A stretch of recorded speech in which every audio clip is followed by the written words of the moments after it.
Hello everyone, good morning. How are you all? I hope every one of you is doing absolutely amazing.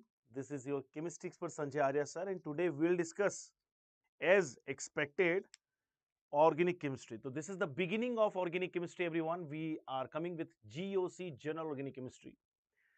General Organic Chemistry is a chapter that belongs to 11th class, and it's a huge chapter because it's a compilation of so many very important topics of organic chemistry.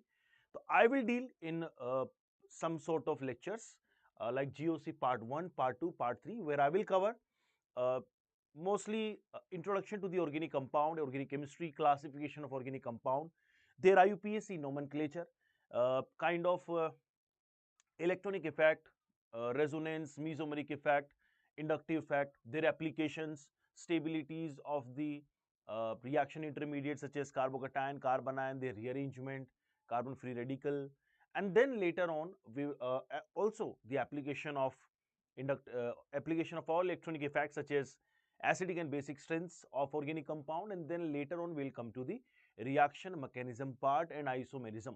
So this whole thing would require 2-3 lectures from us.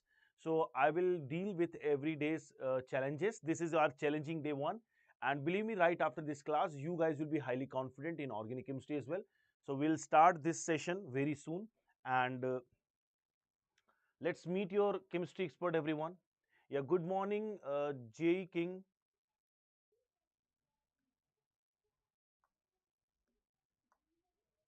Yeah, so meet your chemistry expert Sanjay Arya sir. I'm passed out from IIT Dhanbad, and right after that I've been teaching for all engineers and doctors, future one, and produce so many good ranks. And expectedly this year also will crack some good marks and good ranks. Organic chemistry we are right now dealing with, and the very first question that comes in our mind is full chapter. Yes, we'll cover the full chapter, everyone. And the very first question is, what is the meaning of organic chemistry? So guys, earlier it was said that all the compounds of carbon and its compound, right?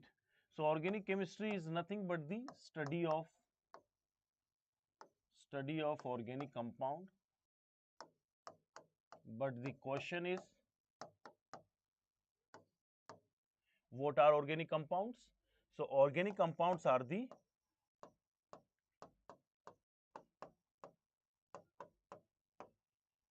carbon and its compound. But many of the carbon compound, but many of the carbon compound,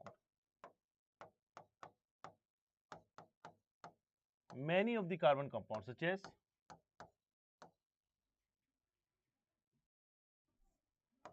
carbon monoxide, carbon dioxide,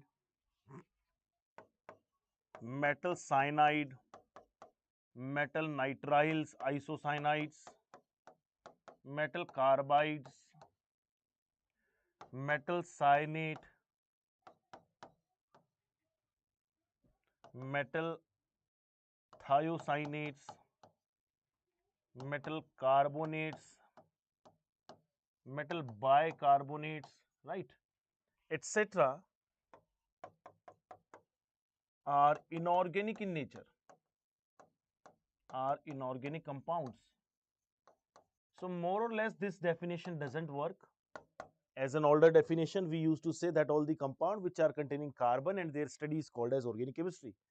But many of the carbon containing compound, these compounds are not a part of organic compound, and that is why this definition has been rejected.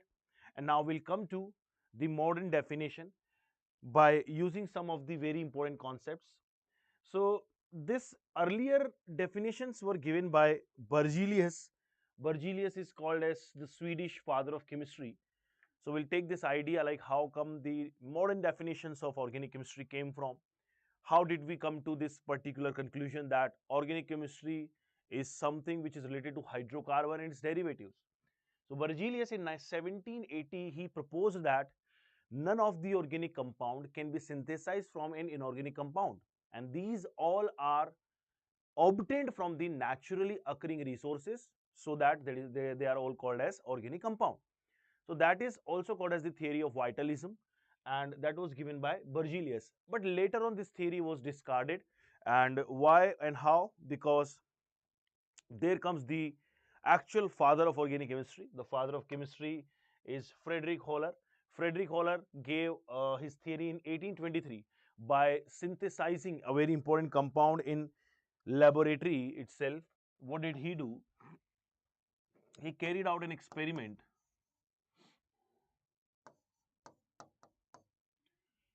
This is silver cyanate, and he reacted silver cyanate with ammonium chloride and produced a compound ammonium cyanate plus AgCl. This ammonium cyanate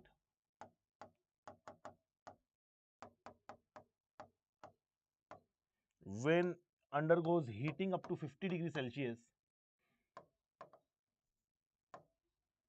it converts down into urea, and urea was the first compound that was an organic compound synthesized in the laboratory.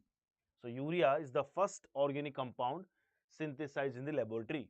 So that was done by Friedrich Holler, bringing a new definition to the world that what are organic compounds. No, no, no, no. Organic compounds are not the study of carbon and carbon containing compound, but rather than we can define organic compounds as the compounds which are either hydrocarbon or derived from the hydrocarbon. That is the modern definition.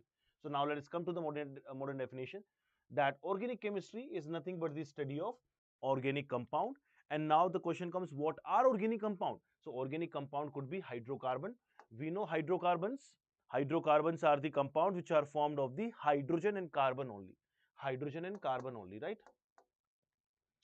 HX and, sorry, hydrocarbon, CXHY, right? Only carbon and hydrogen. And there could be derivatives also. Like take this example, this is methane. So what I'm doing, I am removing one hydrogen and I'm applying a chlorine atom. So this will become CH3Cl, chloromethane. Now chloromethane, this is a hydrocarbon and this is a derivative of hydrocarbon. So guys, the study of carbon, hydrocarbons and their derivatives is called as organic chemistry. And the derivatives of hydrocarbons are nothing when one or more hydrogen from the hydrocarbon is removed and it is substituted by another group or group of atoms or a functional group, this becomes a derivative of hydrocarbon.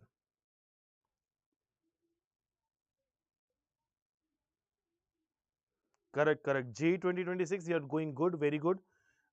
This lecture is very important lecture, and we will cover everything. But yes, it's a huge chapter, so everything will go in the sequence only. So don't be impatient. Just open your notebook, try making notes out of these chapters, try solving some questions with me. Confidence gaining is the key of this particular concept. This is organic chemistry, and believe me, I'll start it from here and I'll end the complete organic chemistry till December. So your entire syllabus, those whoever are preparing for 2025 or 2026, everyone will be very much benefited from these lectures. So right after this basic definitions of organic chemistry, hydrocarbon, their derivatives, now we have come to their representation. So first of all, we all must know like how the structure of carbon works. So guys, carbon we all know is a tetravalent species. Carbon is tetravalent, and because carbon is tetravalent, it forms four different bonds. So these four different bonds are somehow looking like this, and this is a mode of representation where carbon is forming four different single bonds. These are in the plane of the board, and these all bonds are at 109 degree 28 minute, considering carbon as sp3 hybridized. So this what we are talking about, the we call it a solid wedge, and solid wedge is coming out of plane and this is going inside the plane in the plane, plane as in like below the plane, this is out of the plane, these are planar, these are two planar, and that's how a tetravalent carbon structure look alike. And we'll deal with so many different things here, like carbon if connected with 4 different bond is an sp3 hybridized carbon. Carbon connected with two single bond, one double bond is an sp2 hybridized carbon. A carbon which is a triply bonded or a carbon which is doubly bonded from both sides is a sp hybridized carbon. Okay, so this is some basic idea I'm giving you. Right after this, I will also re-explain these topic when I will come to the hybridization and finding the degree of carbon wala part. But till now, just take this idea that carbon forms 4 single bonds or like one double bond or one triple bond with one single bond. But this is all we have to know, that carbon is tetravalent, will form 4 individual bonds. Now we have to come to the way of representation of these compounds. The number one is called as structural representation of organic compound. So structural representation is also called as the full representation or expanded structure, where we are supposed to write down every single element with its chemical symbol. And apart from the single, all these single bonds, all the type of bonds are represented by this solid line. So I can write it like all elements are represented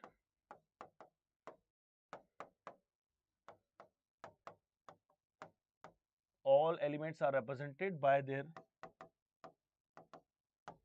chemical symbols. Guys, if you are making notes, make it very neat and clean. This, believe me, these are the notes which you can't get it any form anywhere. And these notes are highly self-explanatory. Whenever you will be go for revision, you will be totally getting all the points. And that is what the beauty of my notes. All elements are represented by their chemical symbols.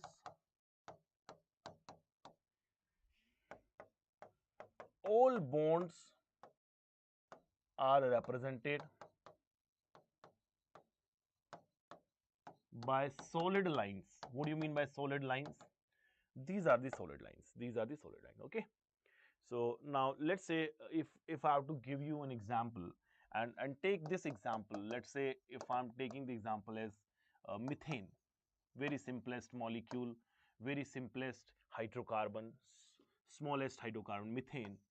Then we have ethane. Then let's say we have propanol. Okay, we are taking these 3 examples to explain you. Their formula, methane has a formula CH4, this has a formula C2H6, this has a formula C3H5OH. So I would try to write down the formula.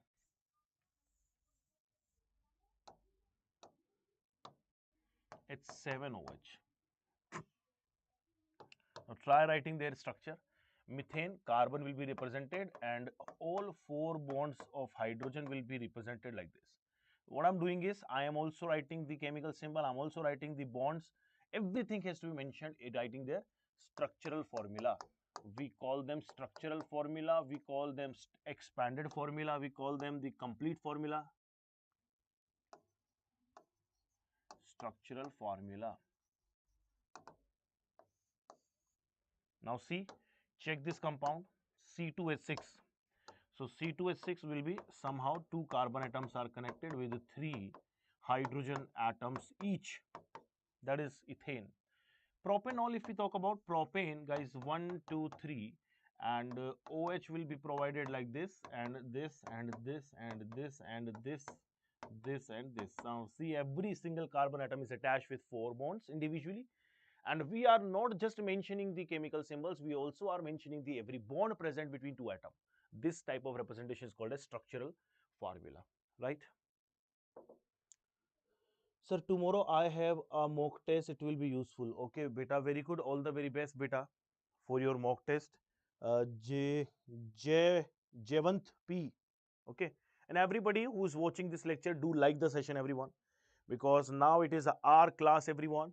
We are taking your lectures very dedicatedly and continuously, and believe me, we'll make the most popular batch of this particular year of 2025. I know right now so many like very less crowd is watching us, but believe me, guys, we should have this motivation that will make these lectures very useful to whoever is watching. I want all of you people to get selected in IIT and JEE 2025 this year. And you people tell everyone that yes, we have studied from Unacademy JEE English channel, Sanjay sir's chemistry, and that way make us the confident in chemistry. I want this confidence in everyone. Anyway, now we'll come to condensed formula, the second type of representation. Condensed formula, second type of representation. First was the structural formula, next comes the condensed.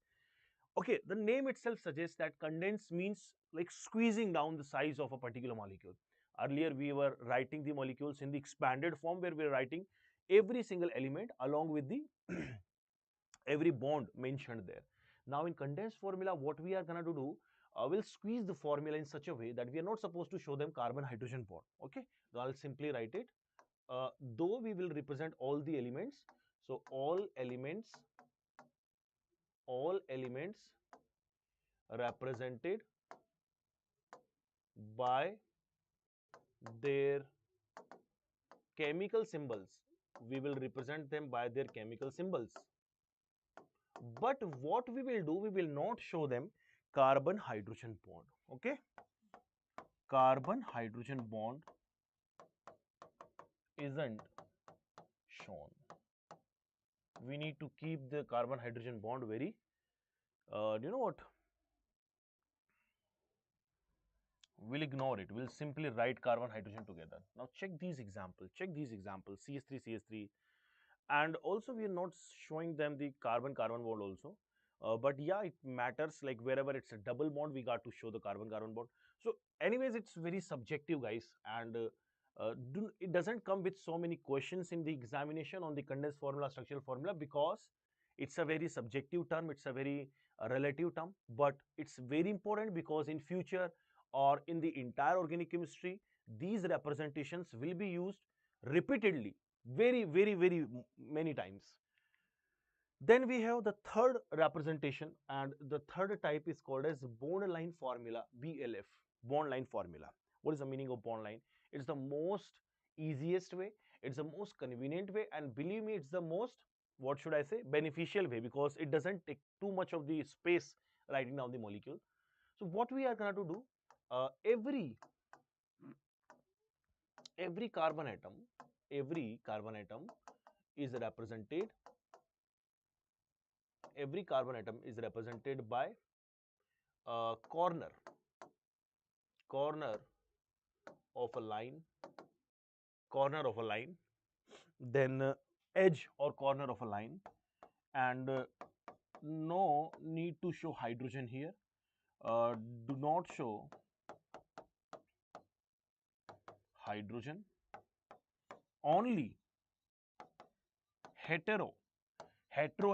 Guys, do you understand what are heteroatoms? Heteroatoms are other than, because we are dealing with hydrocarbons, so other than carbon and hydrogen. So like oxygen is there, sulfur is there, nitrogen is there, whatever the heteroatom is there apart from carbon and hydrogen will be shown in the formula, in the bond line formula. So we have plenty of examples written down here. You may go through it. CH3 will be simply represented by one line and not by a straight line. Then if there are three carbon atoms, this is how it represents it. We cannot make a single line because it will create a lot of confusion where the carbon atoms are. Carbon atoms are present at the edge or the corner. See, 1, 2, 3, like that. So that's how we do. Okay. These are some other examples which you can go through. And believe me, these examples are pretty much self-explanatory, do not require further explanation. Just try going through them and try to learn out everything. Now my task is to give you some examples over here. Now you people try writing these example in your notebook. Try to write down their bond line formula, get comfortable into these compound, because bond line formula, very important one, very useful one, may or may not be asked in your exam, but believe me, directly or indirectly it will be asked, because this formula will be used throughout your organic chemistry, throughout, not just this chapter, all of the chapters of organic chemistry. Yes, come guys.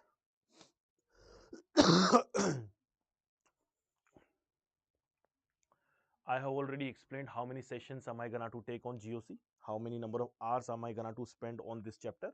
So it is given in the beginning of the session. Do not ask me the same question again and again. There are three carbon atoms which I can see attached with one carbon atom. So what I'll do, how can I show it? This is, no, we are not supposed to write down anything. 1, 2, 3. I've shown here three carbon atom. Then I have one carbon atom. This carbon atom is now attached with one carbon atom where ethyl group is there. Then another carbon atom is here. Then another carbon atom is here. Then another carbon atom is here, which is again connected with two carbon atoms. Now you try to just count the number of carbon atoms here. So this is how the first can be represented, and you can check it out like 3, 4, 5, 6, 7, 8, 9, 10 and to 12. 1, 2, 3, 1, 2, 3, 4, 5, 6, 1, 2, 3, 4, 5, 6, 7, 8, 9, 10, 11, 12. Perfect, very good. And number 2, there are C2H5, C2H5. So 1, 2, 1, 2, 3, 4, 5. 1, 2, 3, 4, 5. There's a double bond, make it like this. So guys, this is very easy to write down their bond line formula. Once you are comfortable in writing the bond line formula, you will be highly convinced by the fact that so many, like, it's very clear to all of us that we will not face any problem in future if we are very much clear on this part. The another way of representation of a 3D molecule in two dimension is called as the space filling and ball and stick model. And this is something that is not required by us because we cannot write anything right now in the three-dimensional space or like a 3D molecule into 2D. But yes, later on we'll be discussing about the geometrical isomerism or somewhere near to the optical isomerism. There we will require this fact, these kind of model. Now I am just completely ignoring it, and this is something three-dimensional. I have already shown you that carbon with a tetravalent molecule, this carbon with sp3 hybridization has this type of representation, and it's a, we all know it is a tetrahedral geometry. So guys, let me just write down the hybridization is sp3. The carbon itself is a tetravalent everywhere, and this geometry will be tetrahedral.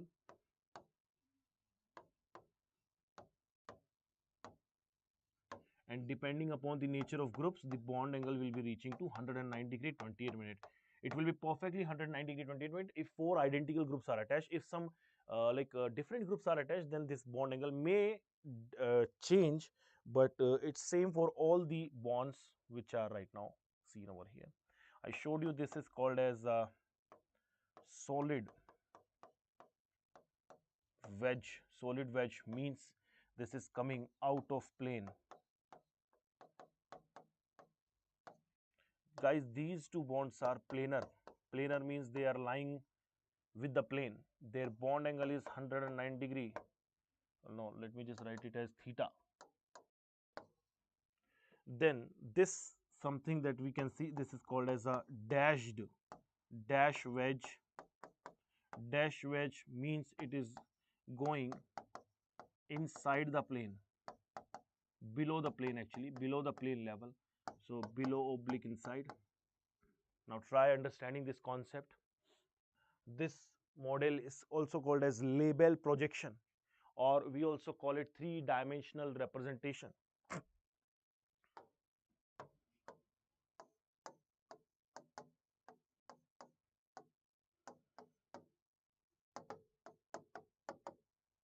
Label projection.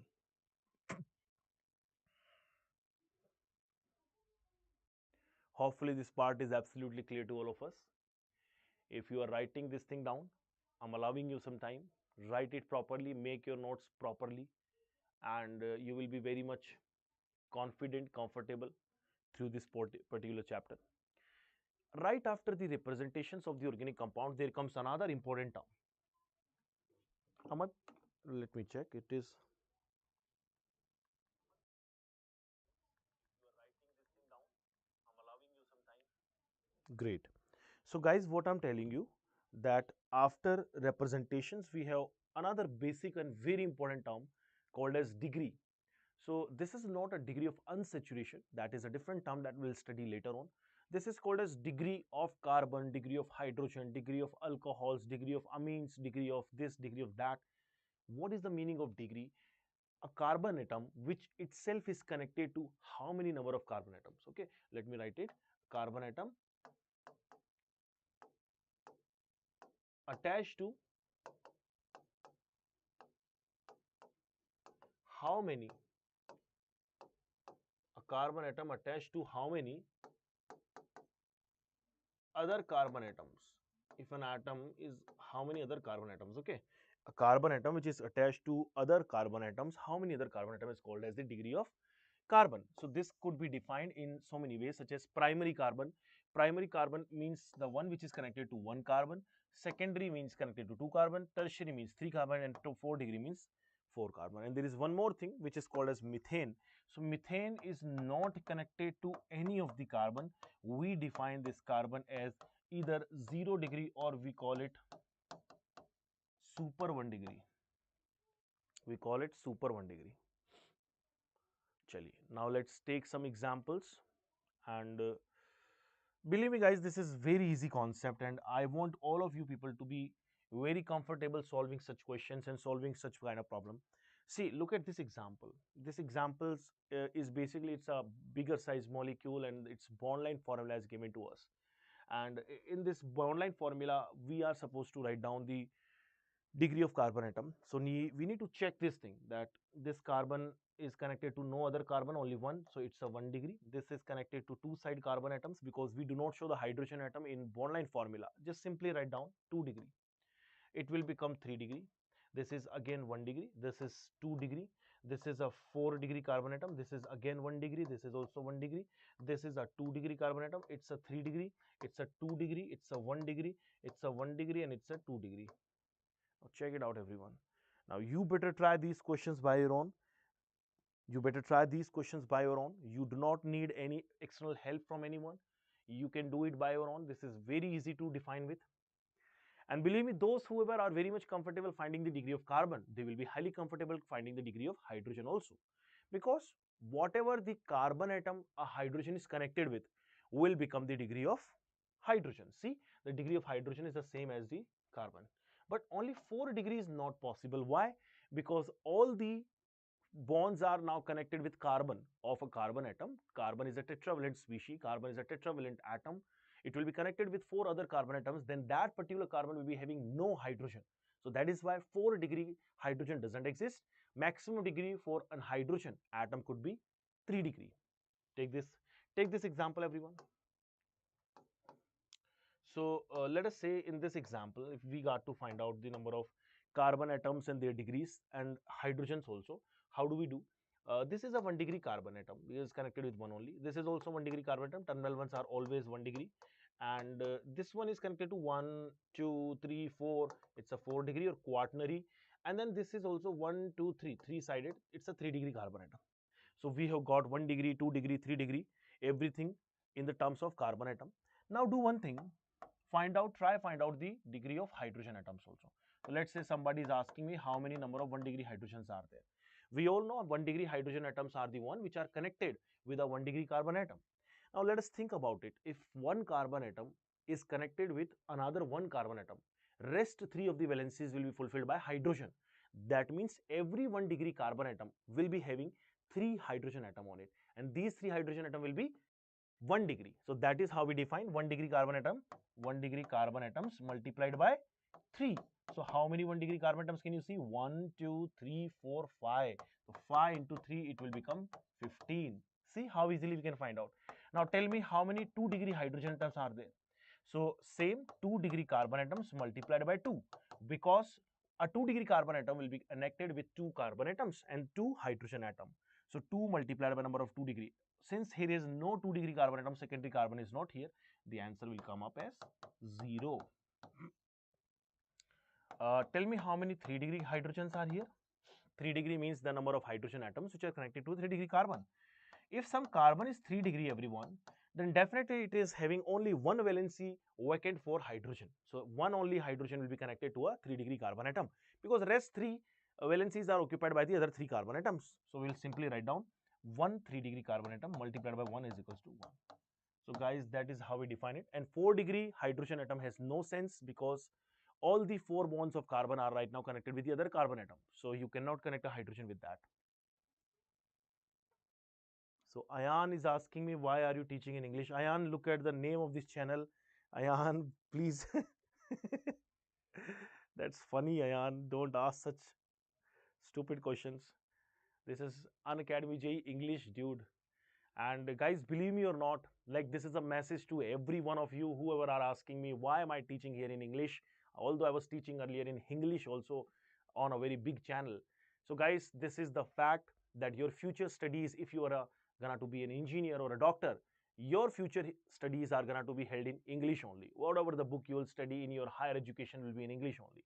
So my suggestion to every one of you, the youth of this country, that do remember these languages, respect your Hindi language, always try to learn the Hindi language, make it the national language of India. Lekin always be focused about English also, because English is the most widely spread and most common language that is highly useful these days, not in just your ongoing preparations of examination, but also in the future studies that you're going to conduct in your graduation. So that is what my message is. Always adapt English. And now it was a good thing. Let me just take the timestamp and I'll make its shorts 32. Okay, great.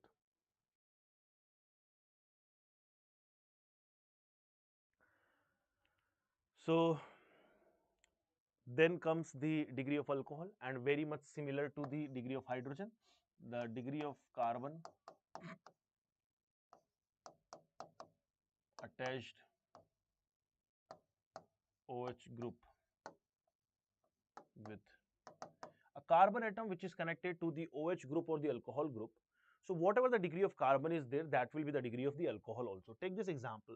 We can see that this carbon is connected with 1. This carbon is 1 degree, that is why the alcohol is 1 degree. How easy is that? See, this carbon is connected with 2 degree, and this will become secondary alcohol. This carbon might look you like a 3-degree carbon, but still it is not. This is connected with 1 degree, and this alcohol will be 1 degree. See, primary. Take these examples, everyone. There is so many students who want English session. Okay, bring them. Nani was. I would like to request you. Where are those students? Where are they studying? Bring them over here on this channel. Let this message reach to everyone. Let everyone know that we are conducting our sessions in English here. And believe me, guys, whenever it comes to study chemistry or any preparations of your, let it be JEE Main Advanced, sometimes I find that language doesn't matter, because what we are studying right now, it's pretty much obvious written down over there. And what do we deal with each other in this communication of English? This is something that we do in everyday's life. So I don't think that personally that literally creates a too much difference between Hindi and English. It's all very much comfortable. How do we adapt these languages? Coming to the degree of amine, this is a very beautiful concept, and it's entirely different from the previous ones which we studied. Let it be for halogens, let it be for alcohols, let it be for hydrogen. Everything followed the same route, that wherever the carbon atom, what it is connected with hydrogen, halogen, or whatever it is, that degree of carbon will define the degree of hydrogen, alcohol, and like that. But here it is entirely different. This says that how many number of carbon atoms connected to nitrogen. It's simply like that. How many number of carbon atoms connected to nitrogen? See, NH2. So this will be, nitrogen has 3 valency of 3. So 2 valencies are satisfied by this. One will be connected by 1 carbon. So this is 1 degree. This is connected with 2 carbon, 2 degree, connected with 3 carbon, 3 degree, like that. Here is a question. Here is a question to practice for everyone. Now try, first of all, you just write down this part. Take a pause of your ongoing video, try writing everything, make proper notes out of it. I won't stretch these lectures too much. I will take short and sweet 3 to 4 hours lecture every day, and I will try to make this entire chapter very much comfortable and confident. and very clearly for all of us, because I told you, it's a huge chapter, so we all need to just have some bit of patience and take these challenges. One question is for everyone. Let's see who can give me the correct answer. So guys, this question will actually give us the clarity about the degree of carbon and hydrogen we are right now discussing. I told you that terminal ones, 1 and 2, see, terminal ones are always primary, and this is connected to 1, 2 and 3. This is a 3 degree tertiary. Another, okay, not 1 degree. This is connected to 1, 2 and 3. It is also 3 degree. This is connected two sides, so 2 degree.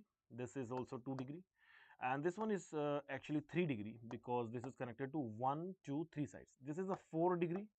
Rest these three are the terminal ones, 1 degree.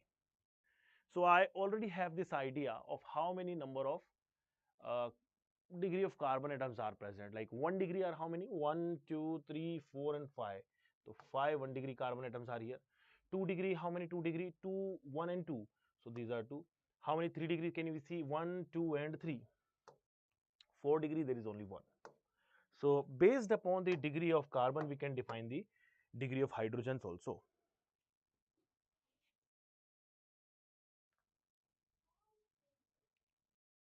Okay, I'll consider your comment later, Nanivas. Till then, just enjoy. So 1 degree hydrogens are how many? A number of carbon atoms multiplied by 3, because 1 degree carbon can be connected with 1 carbon and 3 other hydrogens. So it will be 15. Then 2 degree hydrogens are how many? 2 multiplied by 2. This will give us 4. 3 degree will be number of 3 degree carbon atoms. Number of 3 degree carbon atoms are 3 and multiplied by 1, because if 3 degree carbon atom is connected to 3 carbon atoms, it has only one valency left for hydrogen. Correct answer will be 3. That's how we do. So it's a very easy concept, but some concept that can give you an easy +4 marks in your exam. Try this question, everyone. The number of tertiary carbon atoms in the following compound. The number of tertiary 3 degree carbon atoms in the following compound. Now, what do you think? What do you think? Okay, try writing the degree of all the carbon. Terminal ones are always 1 degree. This is a 1 degree. This is a 1 degree. 1 degree. 1 degree. This is a 4 degree because connected to, this is a 2 degree. 3 degree. I think I have mentioned all. So our question was how many number of 3 degree are here? And I can find only one. So I think correct answer should be D. I think the correct answer should be D. Am I not audible, everyone? Am I not audible properly? Because somebody has asked me to. I think I have mentioned all. No, it's fine, guys. Whoever cannot hear me properly, please apply this microphone and so not white microphone, earphone. You must use some earphone. Okay, that will be highly useful. Now, after finishing all the degrees of the carbon, hydrogen, and alcohols, halogens, and nitrogen also that comes in the part of amines, degree of amines we studied, we have now arrived to another important concept, another basic part of this chapter called as the classification of organic compound. Organic compounds can be broadly classified under two categories, whether they are cyclic or non-cyclic. The one of them is called as open chain or acyclic. Acyclic means non-cyclic. The another one is called as closed chain or cyclic compound. First of all, we'll discuss about the open chain. Open chain can be further classified into two categories: saturated. Saturated are the alkanes, saturated with the number of hydrogen atoms. The maximum number of hydrogen atoms some uh, or hydrocarbon can have is alkane, and that's why we call them saturated hydrocarbons. Another comes with some lesser number of hydrogen are the two: alkene, alkyne. Alkenes have usually double bond in them, alkynes have usually triple bonds in them. There is one more compound called as cycloalkane, which is also having the similar chemical formula, similar molecular formula that alkene has, CnH2n, CnH2n, like that. Cyclic one could be homo, hetero. Homocyclic means all the atoms are carbon in the cycle, And if some of the carbon is replaced by any heteroatom such as oxygen, sulfur, anything, then it becomes heterocyclic. Homocyclic can also be into two type. Alicyclic means normal cyclic, aromatic means conjugated ines, conjugated enes, and I'll explain this part later. Let us just go through very first part, that is alicyclic. Alicyclic means normal cycles as in cyclopropane, cyclobutane, hexane, pentane, like that. And heterocyclic means some of the carbon atom is replaced by heteroatoms such as oxygen, sulfur, nitrogen, so which you can see right now. Doesn't require any further explanation because every single part over here in my notes is a self-explanatory. Believe me everyone, when you download these notes from our Telegram channel, do join our Telegram channel. Later on, when you download these notes, you can easily revise it, you can easily make a command over these chapter. So oxetane, tetrahydrofuran, tetrahydrothiophene, piperidine, these are the some common names used for these compounds.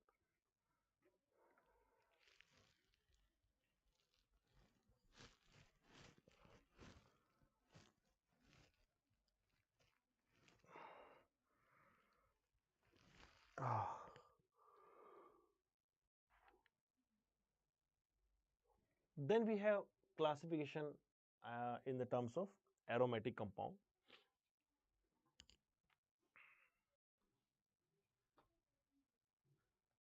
We have aromatic compounds with us.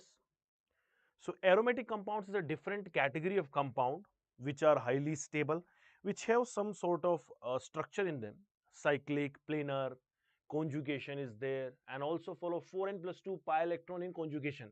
That is called as Huckel's rule. So we'll study about these compound with what are aromatic, anti-aromatic, non-aromatic later on. But now take this idea that all the aromatic compounds are this cyclic compound, planar compound, which will be having a continuous conjugation in them. So that will help you to go through the aromatic compound easily. Take this example. Can you see a conjugation? Double, single, there's a conjugation. And this is also called as resonance that I'll discuss later on in the electronic effect. Now just take this idea only. Whatever the compound that look like benzene or that look like a form of benzene are called as benzenoid or benzoid aromatic compound. Take this idea. Benzene, naphthalene, anthracene, phenanthrene. These all are the example of benzenoid aromatic compound formed of the benzene ring. Then another could be non-benzenoid aromatic compound which are aromatic, which are also highly stable, but their structure doesn't look like benzene. Take this example. This is called as, this is an aromatic compound, and this is actually a carbocation, cyclopropylene carbocation. So these are some examples. You are supposed to learn these names and not right now. Then I'll explain you some of the very important benzene or aromatic compounds or those kind of compound for which we only consider their common name as the major name. We do not have any specific IUPAC name for these compound. We define furan as furan only instead of writing 1, 2, this. No, we don't do that. We write simply benzene as benzene. We do not write benzene as cyclohexa 1, 3, 5 triene. No, we don't write that. Now I'll discuss another important one called as homologous series. We will be discussing homologous series. Guys, can you please raise your hand for this? Now, am I properly audible to you? I have got this feedback that somebody is writing me, sir, please increase your audio. Am I not properly audible to everyone? Is it enough now? Is this voice enough to everyone? Or should I increase it from the... Okay, fine. Thank you. And anyways, so guys, we have this homologous series. It's a family, homologous family. So what is the meaning of homologous series? Homologous series can be defined for any kind of functional group or any kind of category of the what should I call it, hydrocarbon or their derivative. So in which what happens if we are increasing one carbon atom in every member, these all members will be different, like, or distinguished by each other by a unit of CH2 group. So let me just give you one example. If we talk about alkanes, So alkanes have a general formula CnH2n plus 2. So you can write down the formula and you can just put down the number and get how many number of molecules are possible. Put C as 1, then it's CH4, C2H6, C3H8, C4H10 and so on. So basically this is your methane, ethane, propane, butane, pentane, propane, like that, pentane, hexane.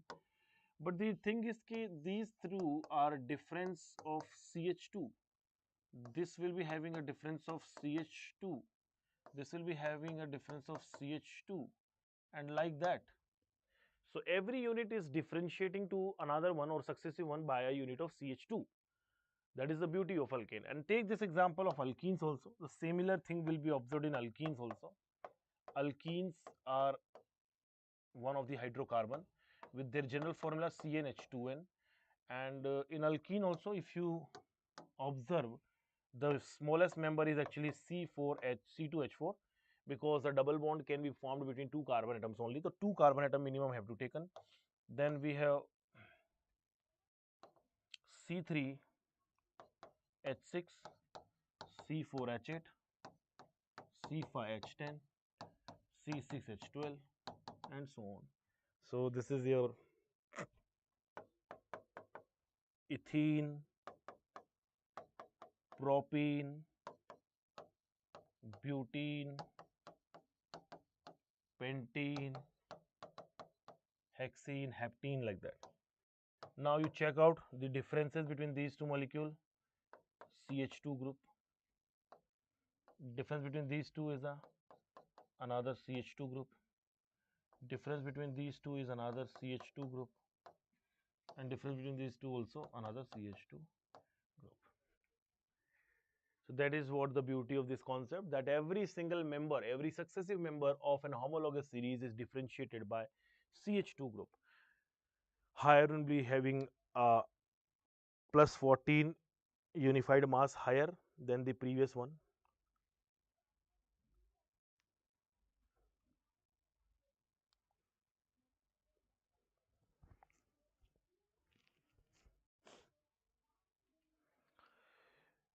Okay, we have a question here, everyone. Write this question. So which of the following heterocyclic compound, which of the following is heterocyclic compound? So we all must know what these compounds are. Pyrrole, thiophene, actually the name itself suggests all will be the correct answer. Even I forgot actually, okay, what was the structure looking like. Let me check if, where is it? Thiophene, where can you see thiophene? No, not thiophene. Uh, Thiophene. This is thiophene.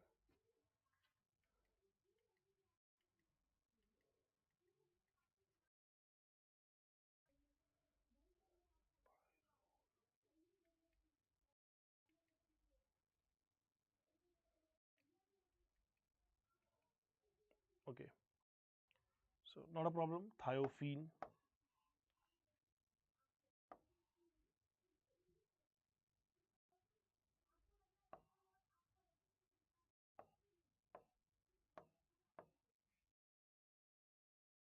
Furan.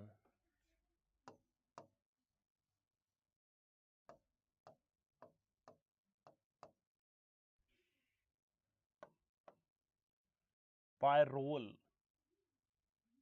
A pyrrole, I don't remember it, but I guess this is pyrrole. NH.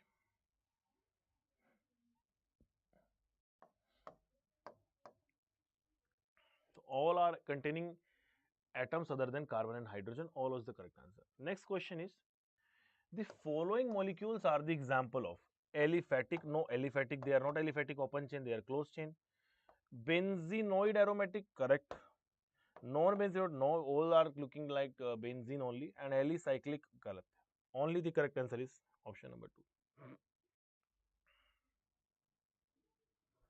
Very good. So I see now we are getting the concept. Then guys, very simple part of this chapter, that how only we are studying a complete chemistry of carbon. There are so many elements, there are 118 elements. Out of these all elements, the only branch we are right now studying is belonging to the carbon. So what is the reason behind existence of the millions, not just million, yeah, trillions and even beyond number of compounds of carbon, and many of the carbon compounds are still unknown. So what is the reason behind this? These are the points.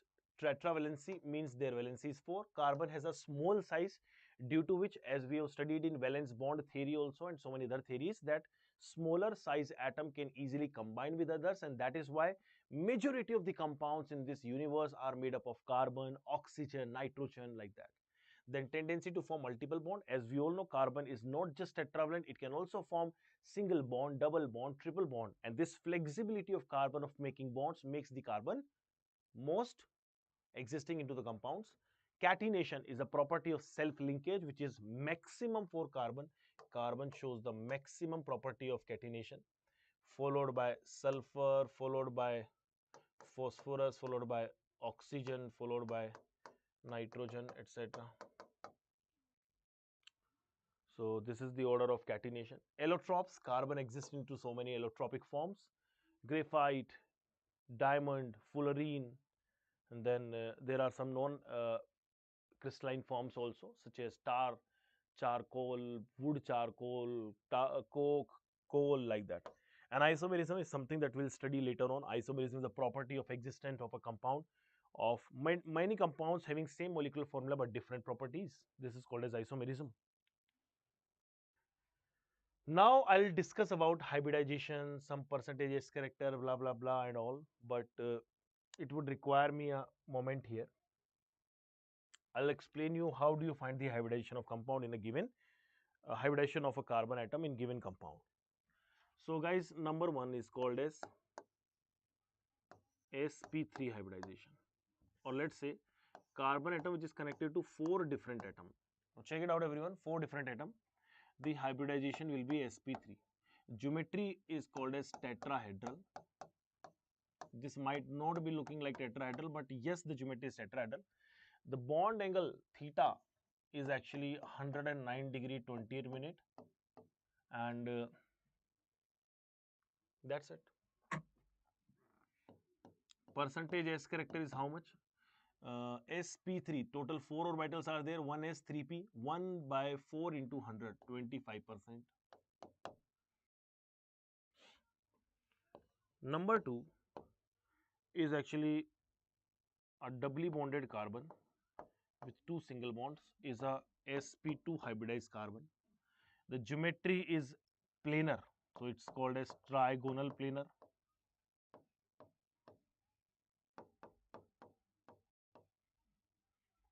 Theta will be nearly 120 degree. Why am I calling it nearly? Because it depends upon what groups the carbon atom is attached with.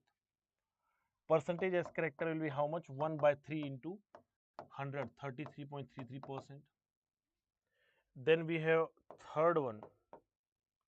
It's a triply bonded carbon, or it's a 2 double bonded carbon, like this. The carbon atom is called as sp hybridized. Here the geometry will be linear. Bond angle between the carbon and the another group attached to it will be 180 degree, because it's a linear structure.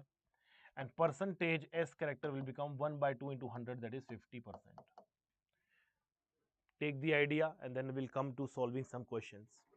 Now take this idea, write down every single point what I'm teaching you, make your proper notes out of it, and then try solving some questions. That is the most convenient way of learning down everything.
So now let us move forward from here. I think everything is all sorted.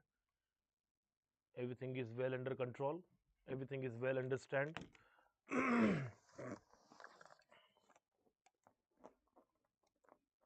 Just allow me a moment.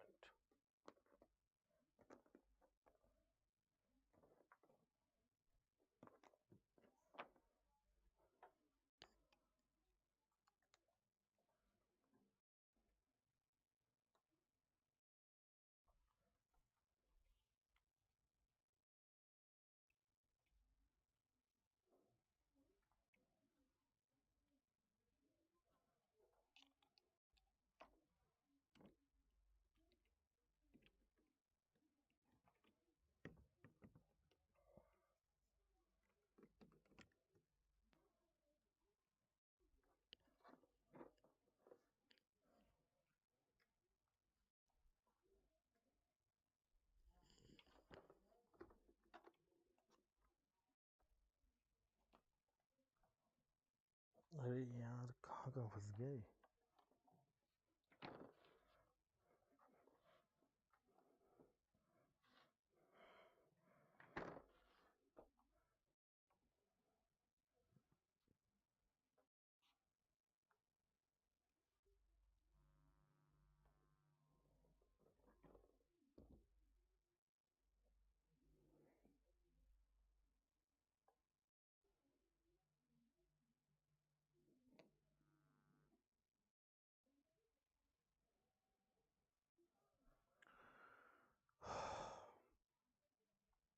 Next we have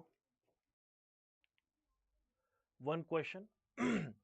Calculate the number of sigma and pi bond. Okay, okay. Didn't I tell you how to calculate the sigma and pi bond also? Look, very easy. See, come. So guys, wherever you find an atom A, so I'm telling you how do you find the number of sigma and pi bond. So I'll tell you the fastest way to calculate out the number of sigma and pi bond. This is something which we discuss in chemical bonding in valence bond theory, but here also we can complete it. So anything which is connected with a single bond, wherever you find a single bond, it will be only sigma. So wherever it's a double bond, you can see. So guys, out of this is a sigma, okay? There is one sigma, there is one pi. First bond form is sigma, another one will be pi. If there is a triple bond between two atoms, then guys, one will be the sigma, rest two will be the pi. So one sigma, two pi. That's it. And apart from this, you never get any opportunity of getting four bonds. Doesn't exist. So no need to worry about if there is a four bonds and what we should do. No, it's only maximum to triple bond you can see in these compound and especially organic compound. This type of bonding can be seen in transition element, and they're supposed to form the delta bonds. Not in our syllabus, not of our interest. Now you try solving this question. We got to find out sigma pi and unhybridized orbital. Okay, let me give you one more idea about it. Number of unhybridized orbitals. Unhybridized orbitals is equals to number of pi bonds, because into 2. A pi bond is formed between the overlapping of two atomic orbitals which are unhybridized. So number of unhybridized will be equals to number of pi bonds multiplied by 2. So now try solving this question. Try solving this question. We have this compound with us. What? First of all, just try writing its complete formula, where we can elaborate the formula, finding the hybridizations. Carbon is a doubly bonded here. We have a single bond here. We have C, triple bond CH. Now you can write down the sigma and pi bonds. This is a sigma, sigma, sigma pi, sigma, sigma, sigma, pi, pi, sigma. Count the number of sigma bonds and count the number of pi bonds here. How many sigma can we see? 1, 2, 3, 4, 5, 6, 7. 7, are you sure? 1, 2, 3, 4, 5, 6, 7. 7 sigma, 7 sigma. How many pi can we see? 1, 2, 3. 3 pi. And number of unhybrid orbitals equals to number of pi bond into 2. So 7, 3 and 6 is the correct answer. 7, 3 and 6 in its ongoing sequence. That's how we do. Hopefully this part is pretty much clear to all of you. This part is pretty much clear to all of us. Now let us move forward to the another question. Which among the following molecule will follow a hybridization order of sp2, sp2, sp, sp? So this is another very easy question, but this kind of question have been asked previously in the examination. So we all must know how do we face these questions. Triply bonded is an sp, another sp, another sp, sp, sp, sp, sp, sp, incorrect. This is sp2, sp2, sp and sp. Were we supposed to find out sp2? Yes, then B is the correct answer. I can explain the same for others also. This is sp2, this is also sp2, this is sp2, sp2, this is another incorrect. sp3, sp2, sp2, sp3. So guys, very easy. This thing is highly easy for all of us. If you adapt the question and if you solve the questions like I explained, it will be very easy solving these questions, and believe me, such kind of question comes from the GOC. After finishing this very beautiful part of the basics of the organic chemistry GOC, we have another important term called as degree of unsaturation. We also call them DU. We also call it hydrogen bond deficiency, hydrogen deficiency index. We also call it double bond equivalence, DBE. So there are so many names we use. So what is the meaning of this? First of all, that must understand. What is the meaning? Sir, what happened to Akash Tyagi sir? Akash Tyagi sir is fine. Akash Tyagi sir uh, is facing some family issues these days, and I spoke with him last Friday, and he said that he is not well. So hopefully he recovers soon, and he come back and join us. Until then, we are continuing our lectures with chemistry and mathematics. So stay tuned, everyone. Don't worry, don't panic. Everyone has the bad time, just like Akash sir is having right now. I hope he is fine and he recovers very well. He's mentally unwell these days. Anyways, we'll come to our topic, and degree of unsaturation is the topic we're going on. And I was explaining you what is the meaning of degree of unsaturation.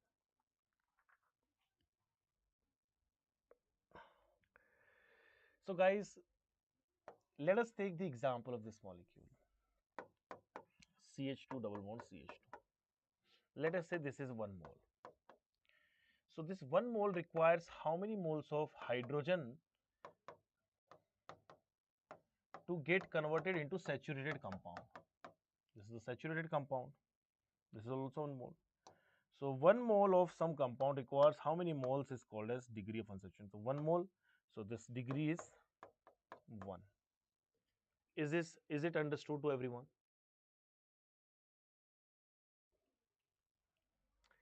Hopefully it is.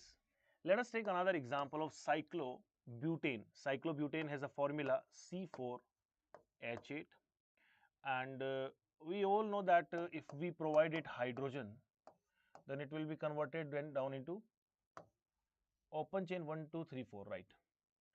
C4H10. Then how many number of hydrogen does it need? 1 mole. So again, if it is 1 mole, the degree of unsaturation will be 1. That's how we do. Take another example of benzene. So benzene ring can be properly converted down into N-hexane after saturation, complete saturation. So how many number of moles of oxygen does the hydrogen does it need? So guys, N-hexane has a formula of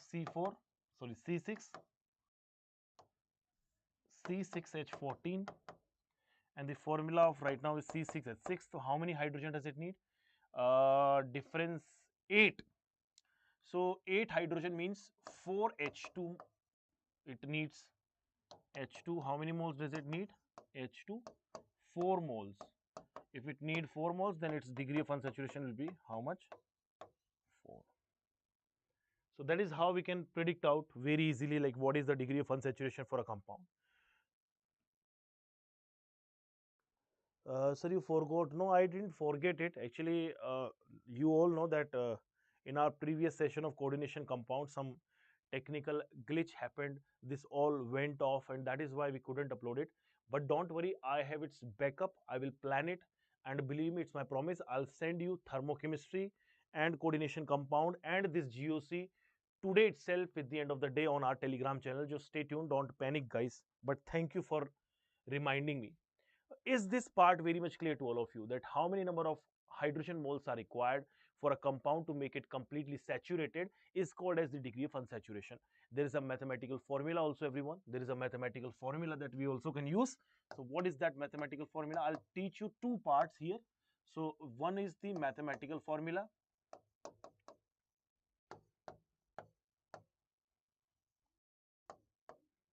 Mathematical formula to find out the degree of unsaturation. The formula says that degree of unsaturation is equals to number of carbon atoms plus 1 minus hydrogen halogen minus nitrogen by 2. Now, what is this formula saying? What is the meaning of this formula? C represents the number of carbon atom in a molecule or the formula or the molecular formula. H is the number of hydrogen atoms, X is the number of halogen atoms, and nitrogen atom will be subtracted like this. We are not supposed to take oxygen and sulfur into account. Whether it is present or not, we are not supposed to take oxygen or sulfur. Till here, it's fine.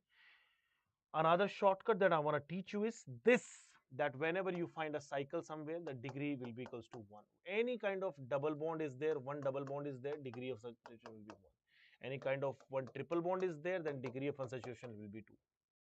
And all single bonds are there, degree of unsaturation is 0. Follow this and believe me, you will be highly comfortable solving some questions. This part is absolutely clear to all of us. That is a conventional method of finding the degree of unsaturation, but just simply using the number of rings, double bond, triple bond like that. And if mathematical formula is given to you, then you just apply this formula. Some questions are given to us. Let us solve some questions. C4H6. We all know that C4H6. What is C4H6? It's an alkene. So degree of unsaturation will come 2. Alkyne, sorry, it's an alkyne. So using the formula, the degree will become how much? 4 plus 1 minus 6 by 2. I told you this. 5 minus 3. 2 is the degree of unsaturation. And I guessed it. See how easy is this? We have C6H5NO2. C6H5NO2. What is C6H5NO2? This is a benzene which is connected with the nitro group.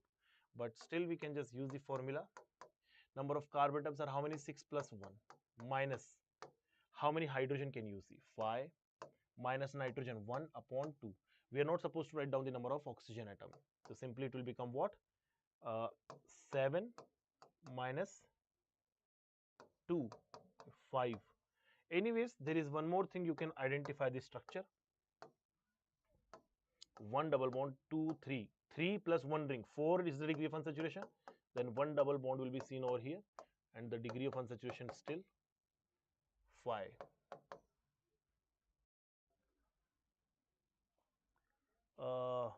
Dharamraj, very good. Then tell me about the degree of unsaturation in this compound. I don't think it's required to explain so many things. 2 cycles are there, 1, 2, 3, 4, 5. So 5 plus 2, I think 7 is the correct answer. Yes, very good. Now I have a question for all of you, and I hope you all are right now ready to face these challenges, face these questions. Let us have this question with all of us. This compound, which is looking like a cube, is called as cubane, and we got to identify the degree of unsaturation with cubane. And I think you can do it. Let's see how many of you can do it correctly. So I'm waiting for all of you for your responses. This compound is called as cubane. We got to find out the degree of unsaturation for cubane. What you think? The options are given here. 6, 5, 4 or 7. What you think? So guys, there are two ways of solving this question. One is to write down the formula. Since every carbon atom over here is connected with 3 groups, only one hydrogen will be there. So C8H8 is the formula, because in a cube 8 corners are there. You can now identify the degree of unsaturation by applying the formula 8 plus 1. minus 8 by 2. So this gives us an answer of 9 minus 4 equals to 5. So 5 is the correct answer. 5 is the correct answer. So sometimes we think that why 5 is the correct answer if is it's a cubane and there are like 6 faces and 6 rings can we see. So guys, this is the mystery behind this compound. We see 6 rings here, but actually it is not 6, it's just 5 rings. It is just 5 rings. How? The structure can be converted down like this.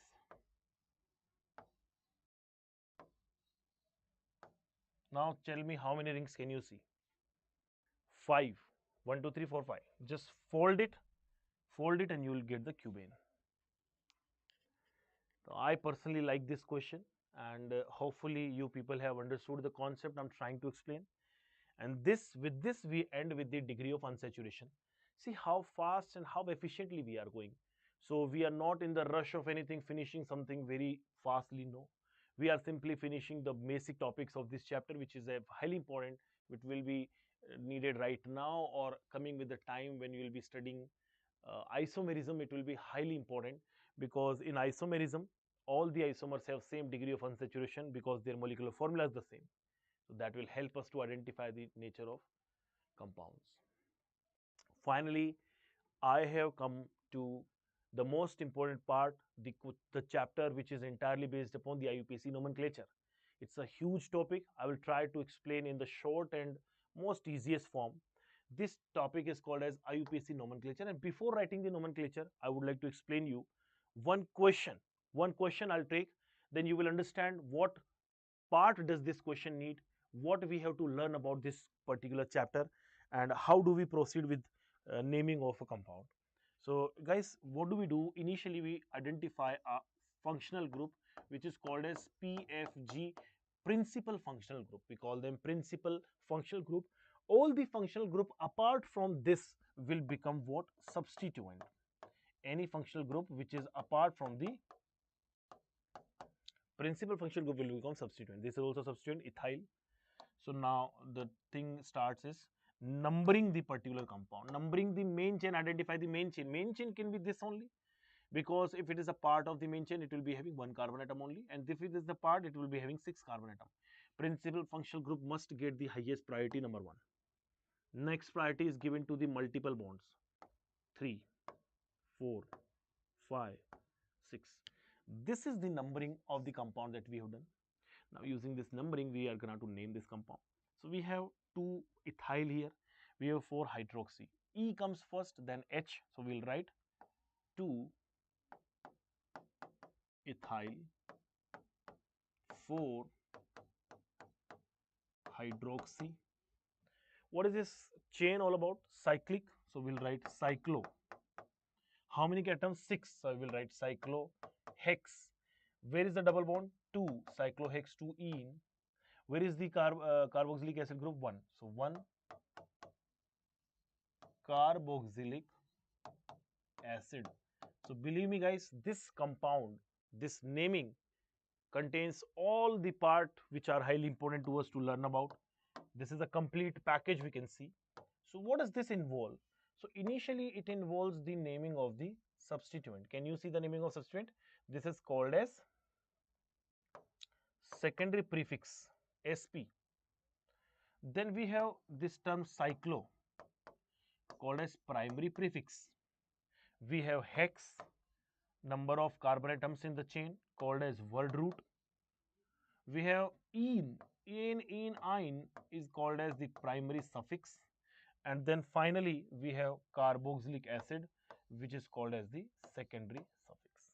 Just take this idea, write down everything, and then I'll explain individual part of this particular compound.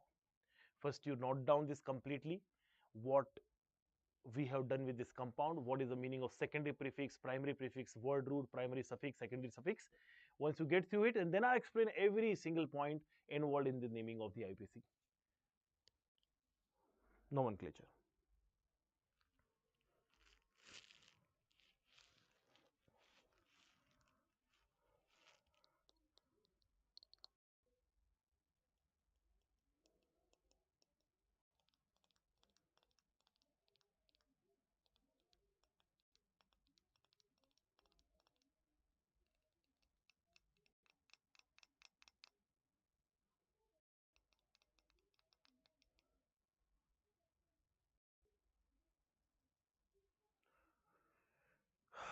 Okay, have you guys written it? If yes, then let me take you to these part what everything explains about it. Like what is the meaning of individual term that we are using? Secondary prefix sp, primary prefix pp, word root wr, primary suffix ps, secondary suffix ss. So guys, secondary prefix means we are using a substituent name with its position 2, 3, 4 like that. 1 degree prefix represents you whether it's a compound is cyclo, bicyclo, spiro, like that, tricyclo. Word root gives you the number of carbon atom present in it. 1 degree suffix gives you the saturation or unsaturation because we use ane, ene, ine as primary suffix.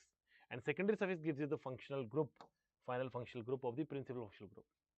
So now we'll discuss every single part individually and then we'll become comfortable in naming and then we'll try writing the IUPAC name of all the compound. First of very all, let me take you to word root, which this is the easiest thing that we can do.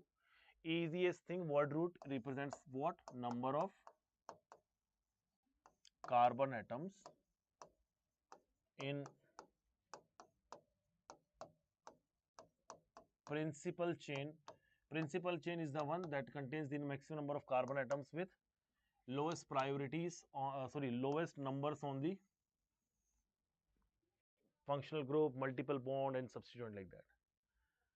So 1 stands for meth, eth, prop, but, pent, hex, hept, oct, non, dec, undec, dodec, trodec, tetradec, pentadec, not required. Just read it till here.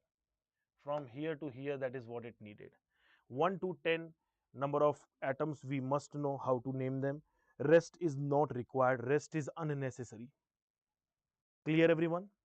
Then we have, you can also go for ecos, till ecos you can go, but not needed, do not ask, haven't asked earlier.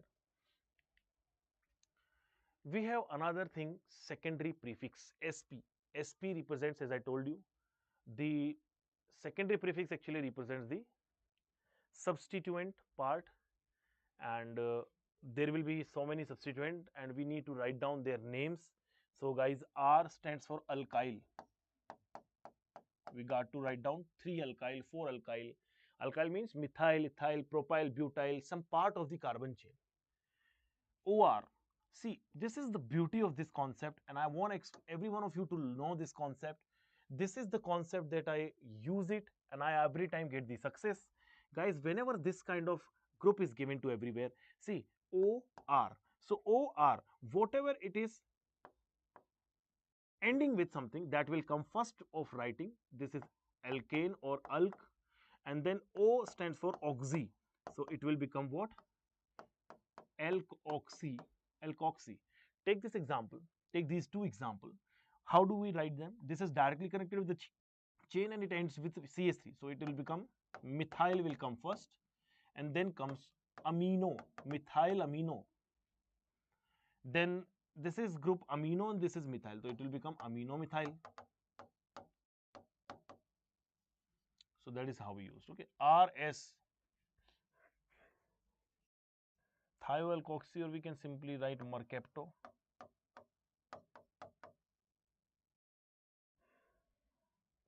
Or you can write it alkyl thio.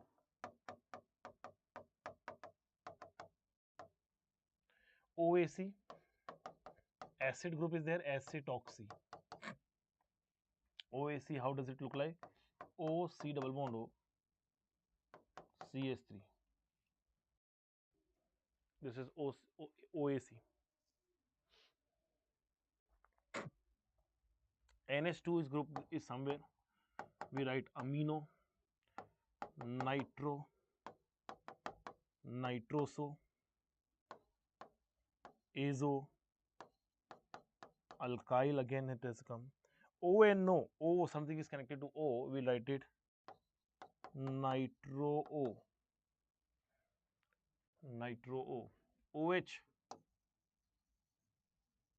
hydroxy, this is OH is hydroxy and this is methyl, so become hydroxy methyl. Why am I writing hydroxy first? Because the one Where it ends will be written first. Hydroxymethyl, then chloromethyl,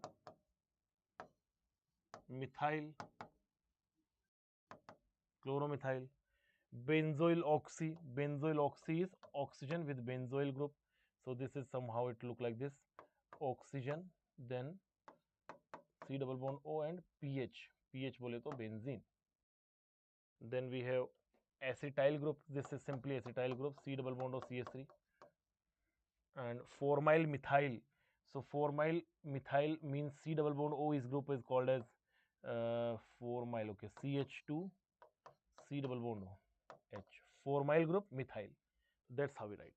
Now take an overlook over here, take an idea, try writing all the names, and then we'll continue forward. These are very important secondary prefix that we use usually. And if we talk about the alkyl part, there could be many number of possibilities, but this is what the main important part is that we have to learn all the substituents. So as I told you everyone, this lecture or these notes which I provide are self-explanatory, and these are very much enough in your every kind of preparation. Let it be mains, advanced or bit set or whatever exam you are preparing. This is the most beneficial notes which you can directly download from our Telegram channel. The link is given in the description. Do follow us so that you can be updated about my upcoming lectures also. So like the session and subscribe to us so that you can be updated about our upcoming chapters. Now we have some alkyl groups and we are supposed to name the alkyl group down. How do we write them? Just take this idea of methane. So guys, what you do if you are removing one hydrogen and you'll substitute it with, or you connect it with a chain, carbon chain, that it will become a substituent. So this substituent will become CH3.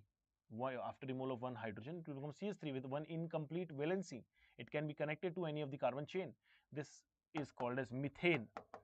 Just like alkane, and alkane gives you alkyl, so it will become methyl, like that. Okay. The same thing can be done like CH3. CH3 is a group called as ethane.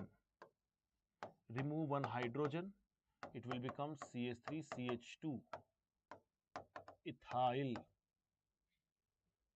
Right. Till here we have no problem as such. But if you are on propane, CH3 CH2 CH3, there could be two ways of removing the hydrogen. One is if you are directly removing from the terminal one, CH3 CH2 CH2. This is called as N-propyl or simply propyl. And if you are removing it from this carbon, so now it will be connected from here, it becomes isopropyl.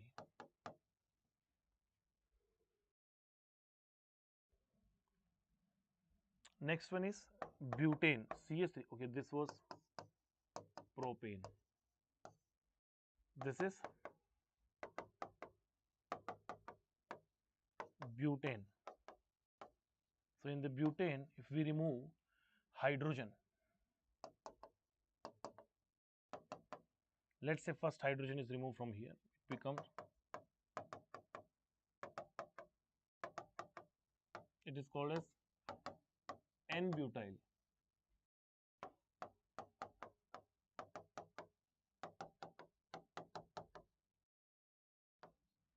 From here, it becomes secondary butyl because this is a 2 degree.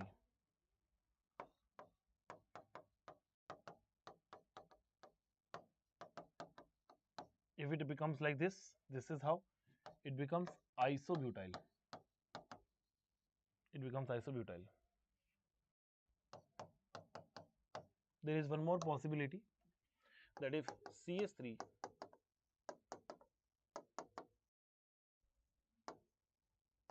if you are removing hydrogen in such a way that it becomes like this, so it's a 3 degree, so we call it tertiary butyl. So that was all about the butyl. Now one is left with pentane. Let's say pentane, C5H12. Three major important things I'll teach you. One is after removing hydrogen, such a way that it becomes like this. It is called as N-pentyl. if you remove hydrogen such a way that here comes the carbon atom, isopentyl.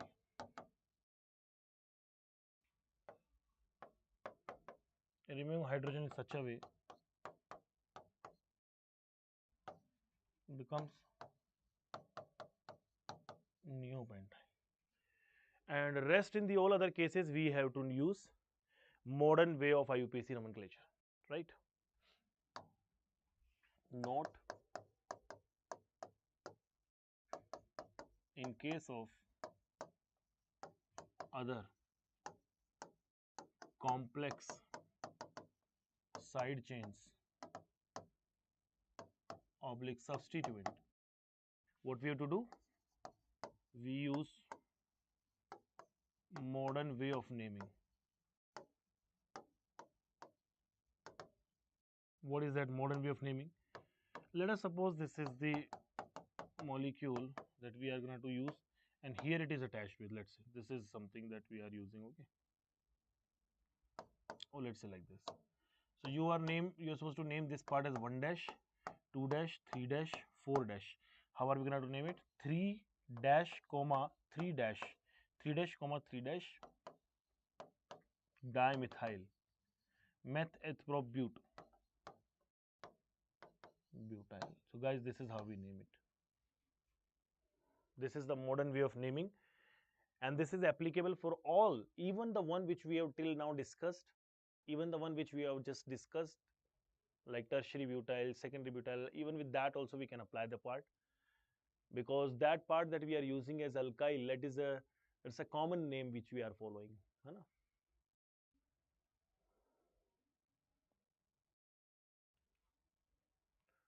Then we have primary suffix. Right after finishing the secondary prefix, we have primary prefix. Okay, maybe this is incorrectly written. This is not primary suffix. This is actually secondary prefix.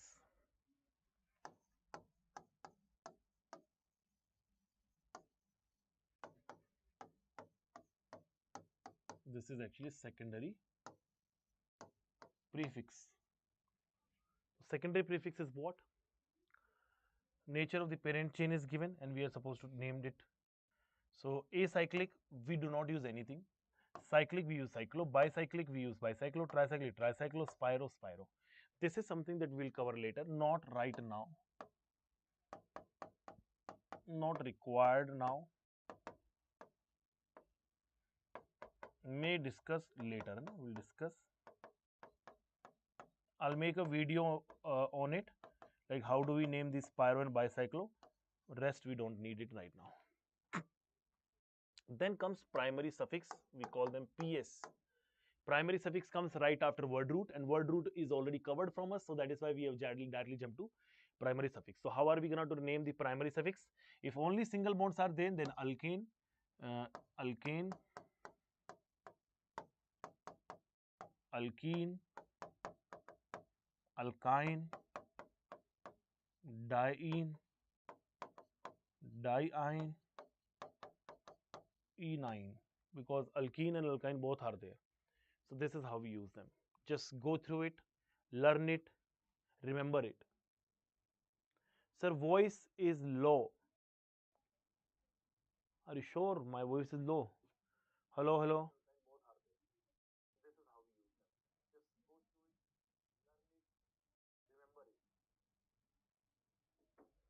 No problem, guys. Okay, I'll speak a bit louder than from here.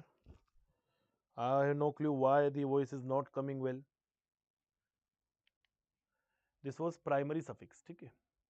The only part now it is left with us is the secondary suffix, and secondary suffix is the naming of the functional groups, especially the principal functional group. But we all know that principal functional group entirely is a huge topic. We'll cover it right after, once we'll be learning some sort of nomenclature from here. So then we'll come to the secondary suffix. Now let us follow some of the rules of nomenclature. Number one rule, selection of the longest carbon chain, or rule one is actually the selection of principal chain. we call that principal chain, main chain, root chain. There are so many names for this. It's not that it should be always a straight line. It should be the one with containing the number of carbon atoms, highest number of carbon atoms. In that way, when there is no functional group, if functional group is there or multiple bonds are there, then we have to cover those parts first rather than going for only the longest chain. This is the longest chain you can see. This is the longest chain you can see. This is the longest chain we have to see. So that's how we select the longest part of the chain. Write these examples down. These are highly important examples, and these examples are very much self-explanatory. You can understand any kind of concept you want using these concepts or using these examples. Rule number 2, nomenclature of alkanes we were discussing till now. Then comes rule number 2. Second rule says that lowest possible locant, and we call it as lowest locant rule. What is the meaning of lowest locant rule? That while writing, while going for the possible substitution, while going for numbering, numbering can be done from here also. 1, 2, 3, 4, 5, 6, and numbering can be done from here also. 1, 2, 3, 4, 5, 6. So where are we getting the substituent? Where are we getting the substituent? We are getting the substituent at 3. This is correct. We are getting the substituent at 4. This is incorrect. So this is the meaning of lowest locant rule. And guys, always take the priorities as principal functional group is given always the most priority, then multiple bonds, and then comes the substituent. This is the priority order that we have to check. And let's say if there is no functional group given or there is no multiple bond given, then the substituent must be given with the least number. This is called as lowest locant rule. Now try everything by your own. Write down these example. Be more specific about this. This is 1, 2, 3, 4, 5, 6. This is correct. But if I write it in incorrect way, this will become 1, 2, 3, 4. This is incorrect.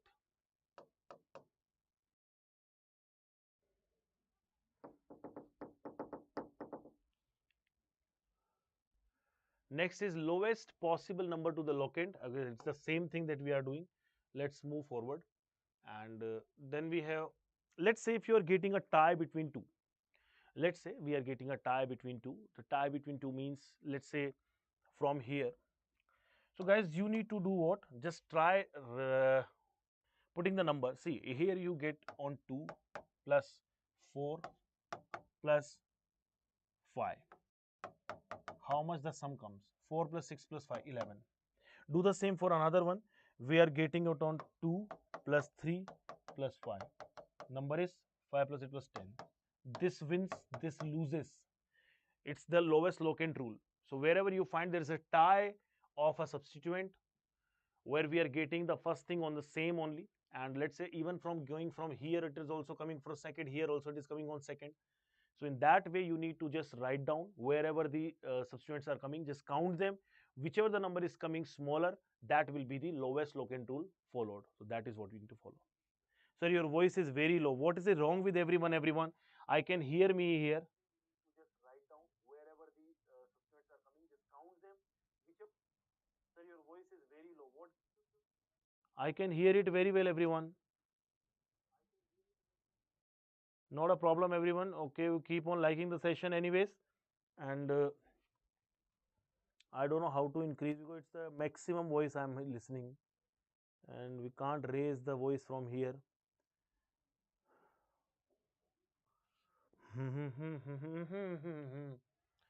Anyways, I'll speak a bit louder now. Okay, I hope that will work for every one of you. I will speak a bit louder.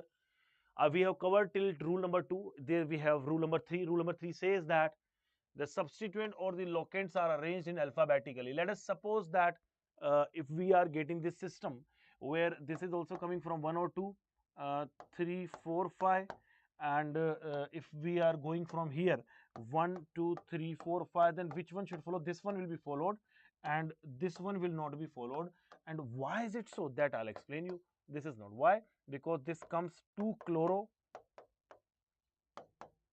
and 2 bromo. So alphabetically what comes first, B or C? bromo will be followed. The correct answer will be bromo, like that.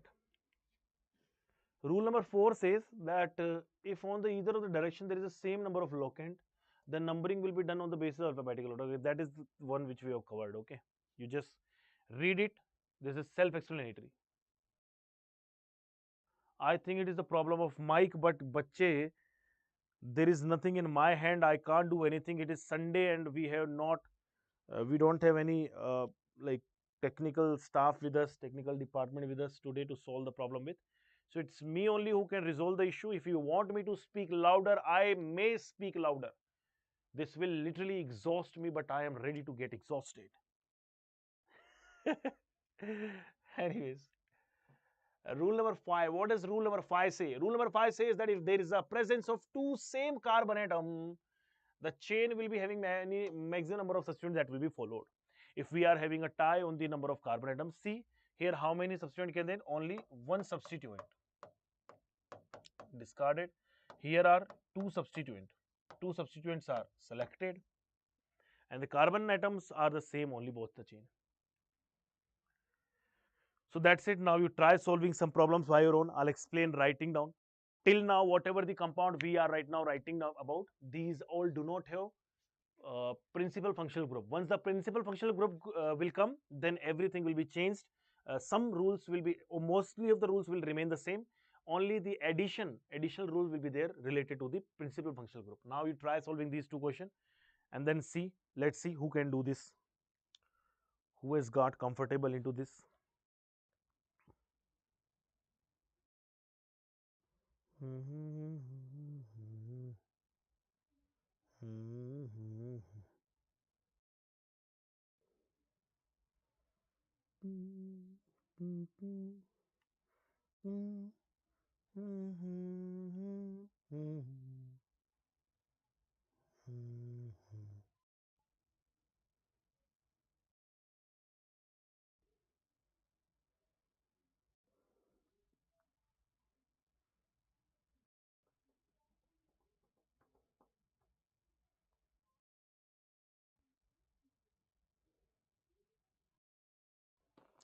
So we are naming these two compounds. So here we need to first select the chain 1, 2, 3 and 4. 3 and 2 are having some substituent. You go either of the way, both of them are fine. Very right, 2, 2, 3, 3 dash. Take this one more note here, guys. Wherever you write a numeral number 1, 2, 3, 4 with an alphabet, there we need to put a hyphen between them, a dash between them like this, and a comma will be put down with the two numerals. So this is how we write. So what do we see? Tetra. Four number of are there. Tetra, methyl, and meth, eth, prop, but. Four carbon atom is there. Butane. That is how we do. So secondary prefix actually missing out of it. Secondary prefix is not there because we haven't studied functional groups till now. So this is fine. You may go either of the way. 1, 2, 3, 4, 5. 2 and 4 are having methyl groups. So 2, 4 dimethyl. The number must be given. How many number of methyl are there? Then 5 pentane.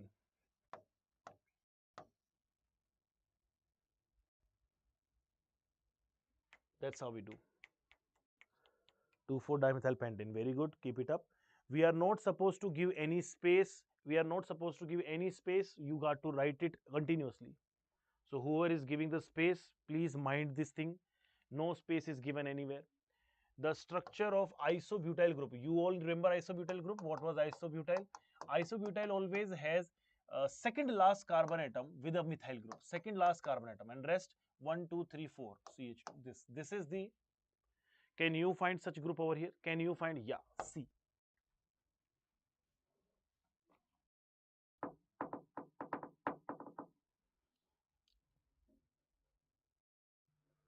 Yeah, hello, hi guys. Hello, Dolly Parmar. Try solving the questions, everyone. Hello, hi is already completed from our end. Hello, hi is already done from our end now. Please focus on the concepts.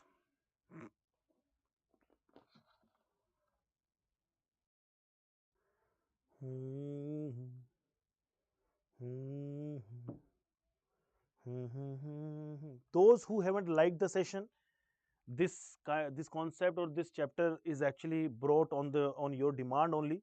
Do like the session, everyone. That is the only appreciation for a teacher teaching over here on Sunday non-stop. That is the only appreciation I can get. Do like the session. And now I'll take you to another example.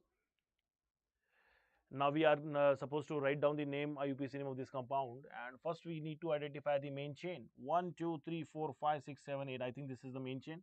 So write 1, 2, 3, 4, 5, 6, 7, 8.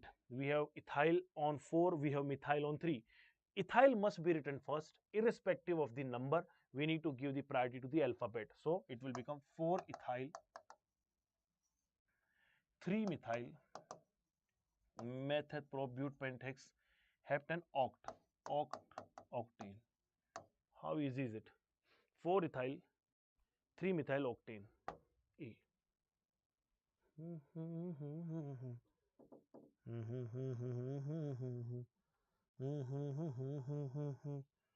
Surely. Now try write the name of this compound. We can see that this is coming on 1 and 2. This is also coming on 2, but this will come at 3 and this will come on 4, 5. So this is where we have to suppose to name 3, 4, 5 and 6. So this will become what? 2, 3, 5 trimethyl hexane. Now check it out. 235 trimethyl hexane. 235.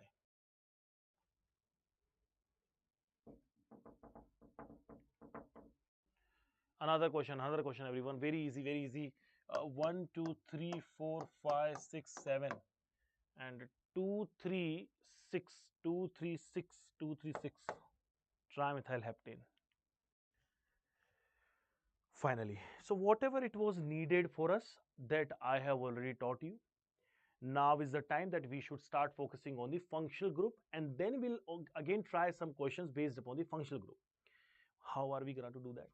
So functional group is a group, it could be an atom or a group of atom, or a group of atoms like say this is a carbon chain.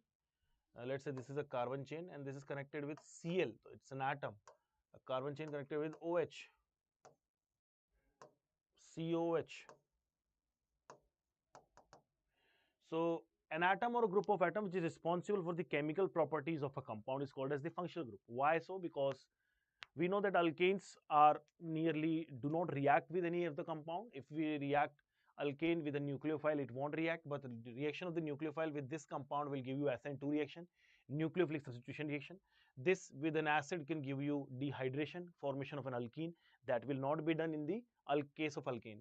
So whenever a hetero atom comes in, whenever we can say that carbon atom, not carbon atom, one of the hydrogen atom is removed by a group of atoms or the particular atom, so that it gives you another or different chemical properties, it becomes a functional group. This group is called as a functional group. So these are some functional groups, guys. You guys take an idea from here. Mike नहीं है sir के पास. आवाज तो अच्छी आ रही है दोस्तों. This is all coming very normal voice. I don't know why are you saying that voice is low. It's very good. I can hear it. I checked it earlier. It's very good. So guys, I'll explain every single of this part, and we'll discuss all of them together. But before that, I need you to write down all of these groups first, and then I'll explain everything in my own way. Okay? Because this is not very easy to directly deal with. We need some more better example. So this is the priority order that we have to follow. The most priority group is called as carboxylic acid. Is called as carboxylic acid. The number one priority group is called as carboxylic acid. A carboxylic acid looks like this. C double bond OH. And what is this bracket representing? That this carbon is a part of main chain. Your principal chain contains this carbon. Then guys, if it is working as a part of main chain, then as a substituent, if you want to use it, we can never take this as a substituent. Substituent, we use a secondary prefix, and if you are using it as a principal functional group, then we use it as a secondary suffix. Principal functional group, you use it, yes, you can use it. Then here we are not supposed to write anything, and here it becomes oic acid. What it becomes? Oic acid. Let us take another example where I will not include this group in the main chain. So it is simply looking like this, and this means not a member of, not a part of,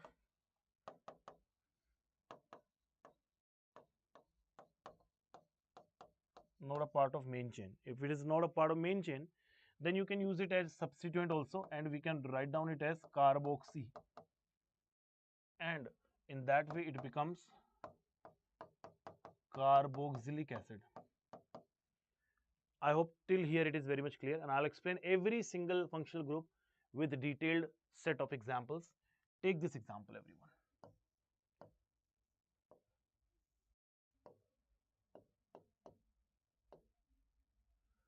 And another example is this.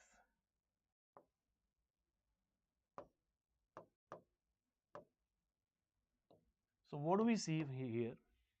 That this is not a part of main chain. Main chain has to be taken this, because otherwise it will become a very huge substituent to write down. One, we have given the priority to the principal functional group. This is also working as principal functional group. Here also it is working as a principal functional group. Here it is not a part of main chain. We write 1, 2, 3, 4, 5, 6. So it is no substituent is there. Directly we will start from the cyclic. That cyclo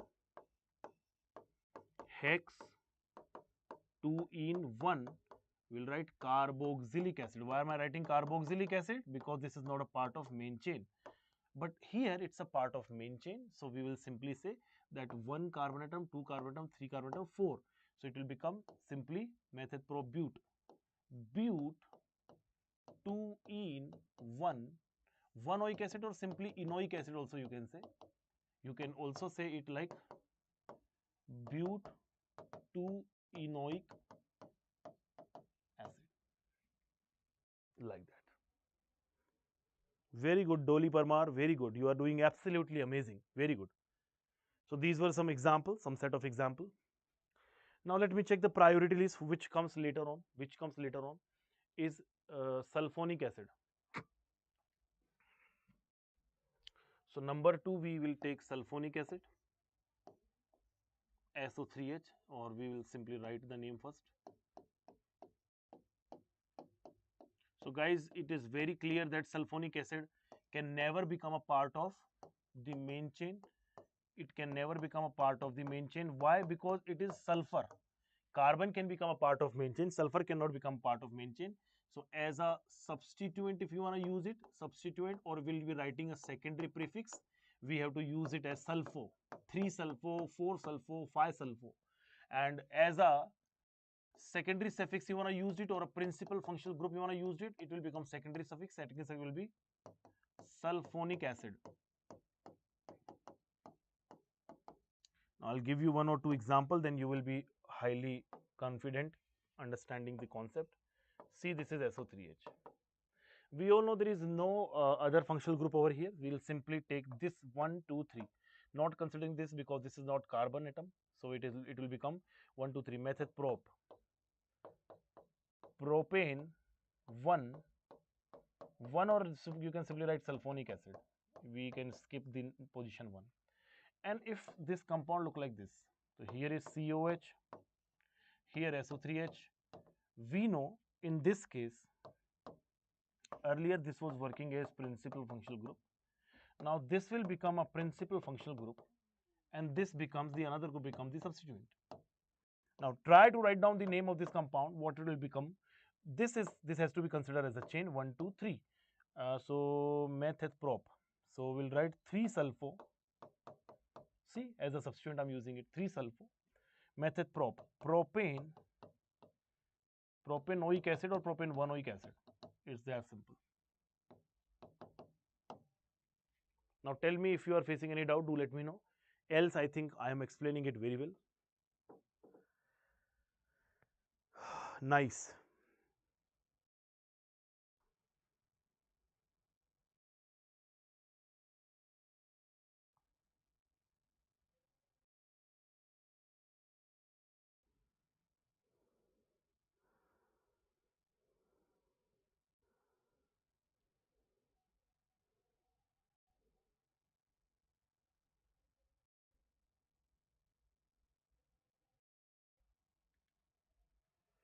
Then third is the third priority. I'm explaining everything on priority. Third comes your acid anhydride. The best part about acid anhydride is that it will always be, acid anhydrides are always the part of main chain. You cannot remove acid hydride of the main chain. That is why I am considering this small bracket showing you that it's a part of, carbon is a part of main chain. You cannot take as a substituent. Substituent is not even allowed. You can take it as a principal functional group, and wherever you're writing principal functional group or the secondary suffix for it, SS, this will become oic anhydride. Oic anhydride, right? Oic anhydride. Now I'll explain you some example and you will become very much confident into this. Take this example, everyone. CH3, C double bond O, O, C double bond O, CH3, HC double bond O, O, C double bond O, CH3.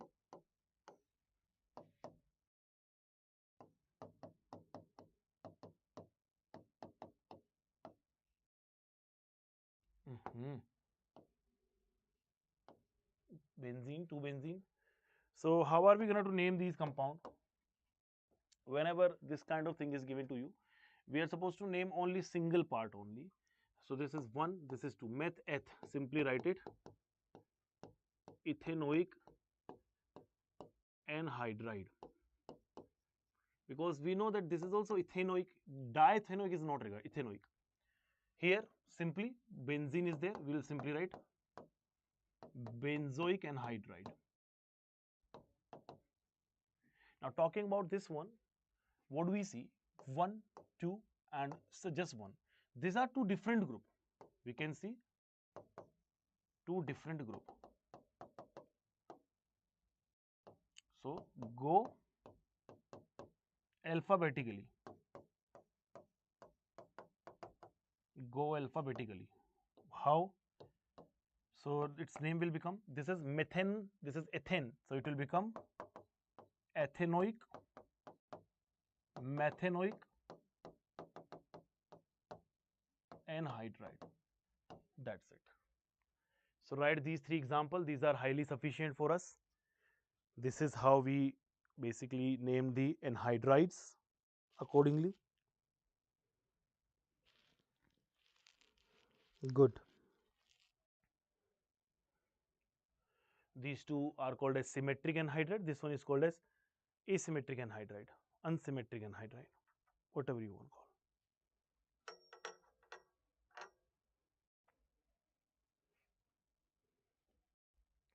Let me check what comes in the next priority. After carboxylic acid, we have ester.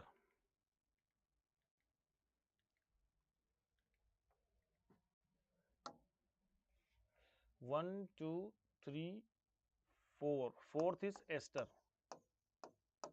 We all know ester. How does it look like? C double bond O, OR. So guys, this is now a part of chain.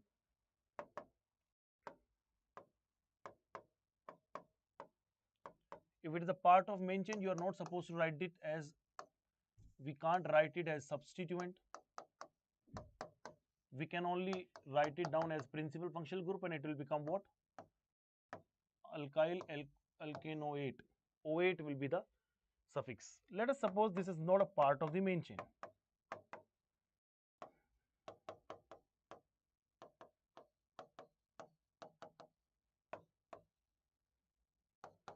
Carbon is not a part of main chain. In that way, it can be write down as as a substituent C. This is called as alkoxy carbonyl. It will become alkoxy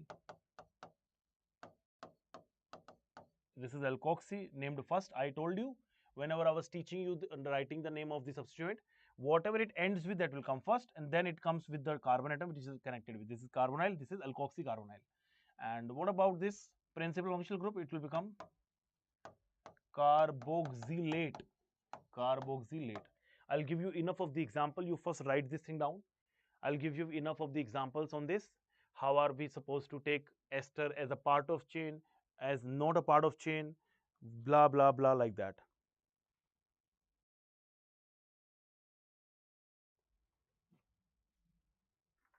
Okay.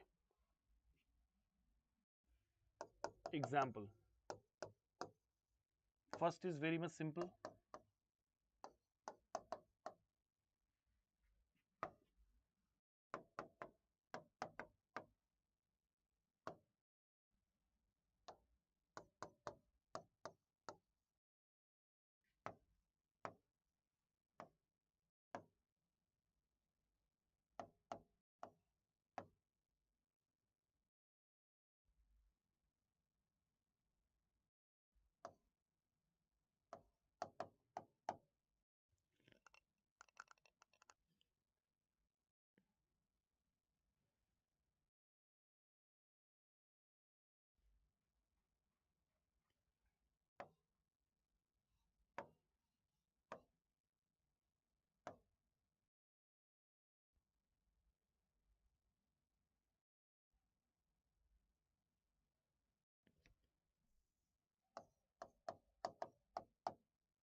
See, these two are different examples, and I'll give you how are we supposed to deal with them.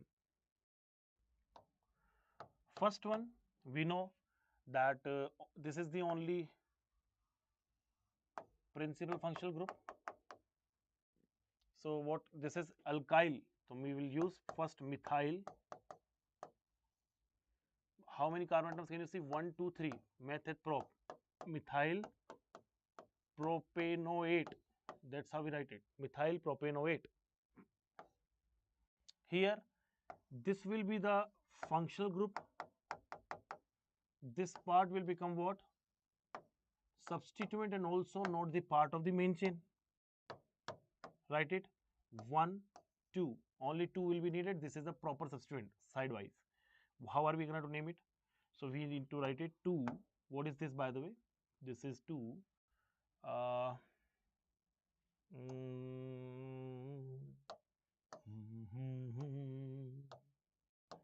2 methoxy 2 methoxy carbonyl. As a substituent I'm writing it 2 methoxy carbonyl. Meth ethanoic acid. That is how we name it. So now we have two compounds here, and these two are looking like similar, but they are highly different. How should we name them? So see, this is the main chain now. This will become the main chain. See, 1 2 3 4 5 or 6, and this is not a part of main chain now, carbon. And okay, so first let me take you to this example, then I'll give you another example. So this will become ethyl. Then we have no substituent, so simply write cyclo, method propute, hexyl, cyclohexane in 1 carboxylate. This is the name. See, now I'll take the same example, and in this example we'll make it somehow like this. This is oxygen, this is C double bond, or this is C2O. So now main chain is this. This is the main chain. C2H5, you write CH2, CH3. This is the main chain, 1, 2, and 3. So, no, yaar, what are we doing? Anyways, this is the main chain, CH3, 1 and 2. Now, how to deal with this? So, this is cyclo. Alkyl thing is written first. So, cyclohexyl, then metheth, ethanoate. Very simple, यार.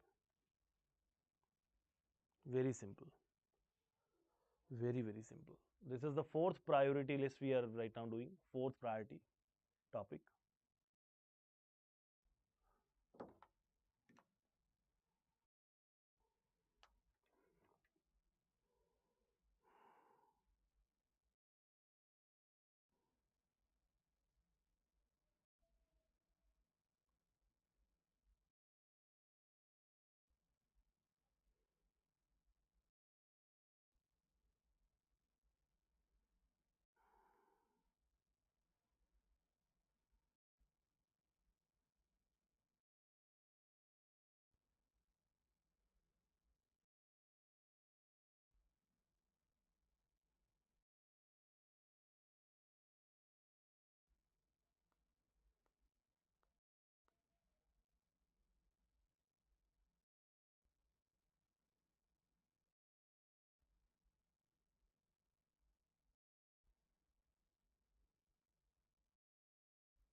Okay, now let us move forward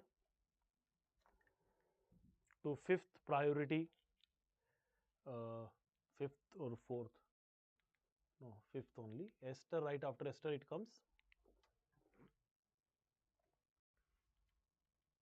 Amide or acid halide, what do you think? This is the most priority part. Actually, the prior one has to taken as principal functional group, the next will be taken as a substituent. We have acid halide and then we have nitrile.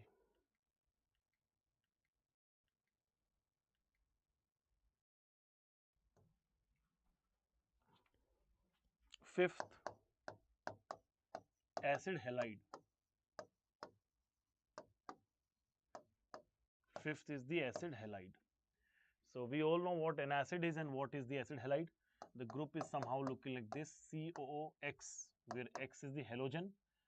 X could be chlorine, bromine, iodine, fluorine, anything, and it's a part of main chain now. So it's a part of main chain. As a substituent we cannot consider, but if it is a part of principal functional group, then we can write it as oil halide. Oil halide. Now let's say this is not a part of the main chain. In that way it can work as a substituent. We call it haloformyl or halocarbonyl, same thing, and then it will become not a part of main chain, but as a functional group it will become carbonyl chloride. Carbonyl chloride. Now I'll take you to some examples. You can easily relate the examples. Take the examples. One is very simple.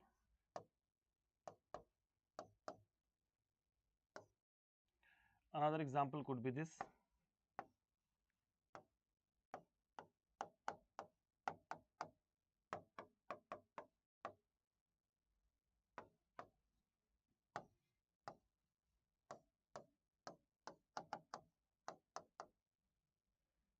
These three are very much sufficient examples.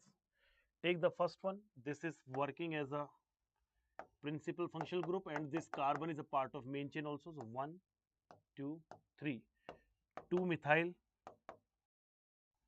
methaprop propane propanoyl chloride. See, now naming this one. Now this is the principal functional group and also not a part of main chain. This will become no doubt as a substituent. So naming has to be done from here because this is the principal functional group. So this will give you 4 chloroformyl or chlorocarbonyl and cyclohexane 1 carboxylic acid. Why am I not writing oic acid? Because this is not a part of main chain. This will become carboxylic acid. Now coming to the third one.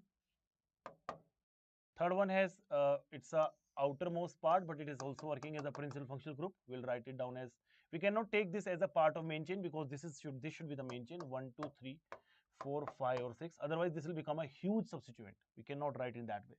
We have to consider this thing as a principal functional group, as not a part of the main chain also. So how are we supposed to write the name of this compound? 1, 2, 3, 4, 5, 6. Cyclo hex 2 in 1 oil halide, so carbonyl chloride. I think this is enough of the examples I have given you. Now you please go through all the examples, try understanding the concept, and I particularly think that you are getting the concept very well now and become very confident out of this.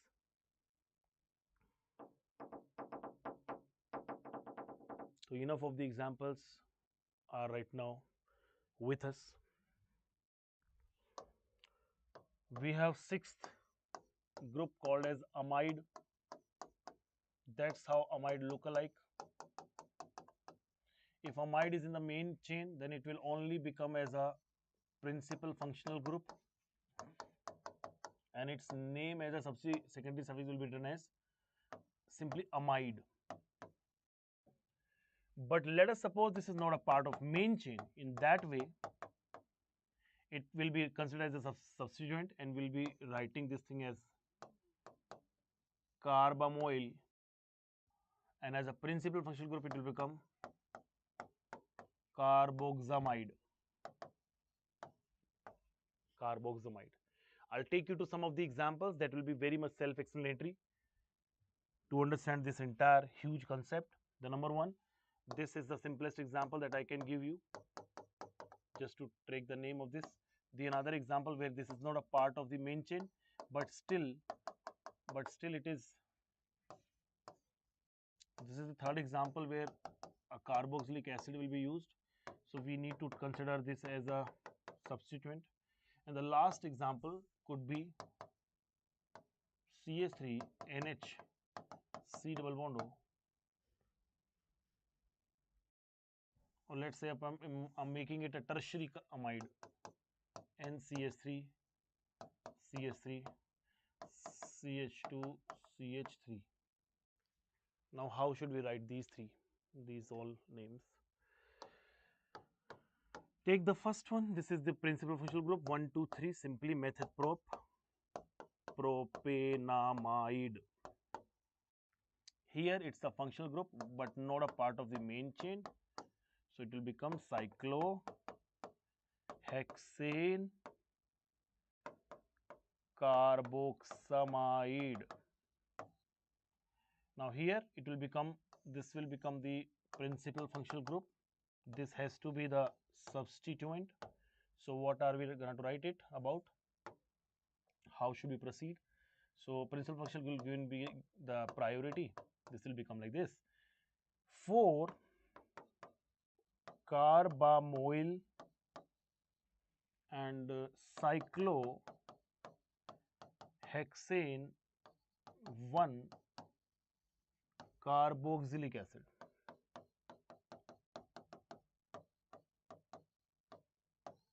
That is how we do. Now the last one, so it will be written down N comma N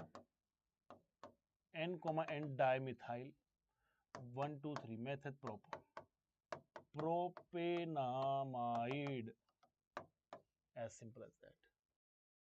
So just take these example everyone. I think these are very enough, not just in the terms of number of example but also in the terms of the quality of the example. That is pretty much explanatory and explaining everything to you whatever it is needed.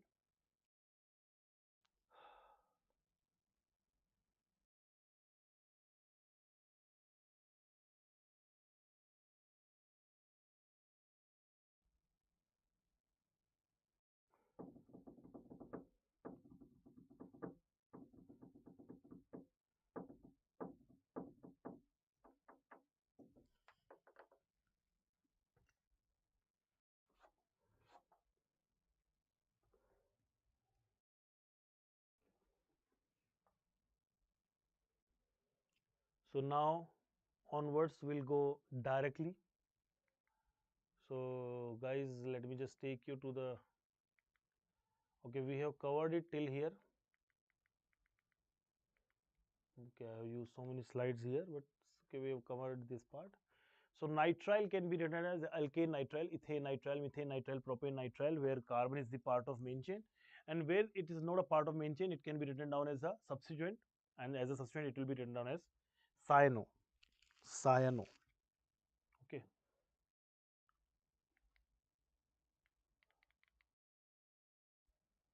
Then I'll directly come to the another list. Wherever it is needed, I'll give you some example, but you need to basically close this part by your own. There comes the another functional group, isonitrile. It can never be a part of main chain because nitrogen cannot be a part of the main chain, only carbon can become. So it will be written as isonitrile or carbylamine as substituent, and isocyano we use as a prefix. So as a main principal functional group, we can write it as alkane isonitrile, like methane isonitrile, ethane isonitrile, propane isonitrile, or methane carbylamine like also we can use. Then we have aldehyde. Aldehyde we use al, methanol, ethanol, propanol, butanol, pentanol, propanol, mentanol, जो भी है. And if it is not a part of main chain or it is used as a substituent, then we use it as oxo or formyl. But formyl is more preferred over oxo. In the similar way, keto or oxo both are preferred if it is a substituent. Though it is a substituent, but it will be a part of main chain only, always. So on is your like ethanol, methanol, propane. Ethanol is not possible. Propanol, butanol, pentanol, like that. Then alcohol, OH and hydroxy, thiol and mercapto, amine and amino. Cyclic, it cannot be taken as a principal functional group, always taken as substituent, prefix, epoxy. Then ene, aniline. Then some of the substituents, these are always considered, these are the substituents which are always considered as substituent, not as principal functional group. Never considered as functional group, or leave principal, even not an as a functional group.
Okay, guys, so let me take you from here to some good questions and examples, and then I'll finish it. Uh, Avi Saini, hi, and you people, please like the session. Keep on liking the session. There we go. Now we'll solve some questions and we'll finish this topic. And right after that, we'll take a break and then we'll connect back and joining for electronic effects, another important topic. The correct decreasing order of priority of a functional group. Correct order. This is always comes on top. Oh, no, this is not correct. COH, this is good. C. It's a factual thing. The priority order was given, and that is what we have to learn about. We got to identify the number of functional groups here. So this is ester, this is ketone, this is ether, this is CHO group, this is aldehyde, this is carboxylic acid, this whole is amide, this is amine. So now count how 1, 2, 3, 4, 5, 6, 7. 7.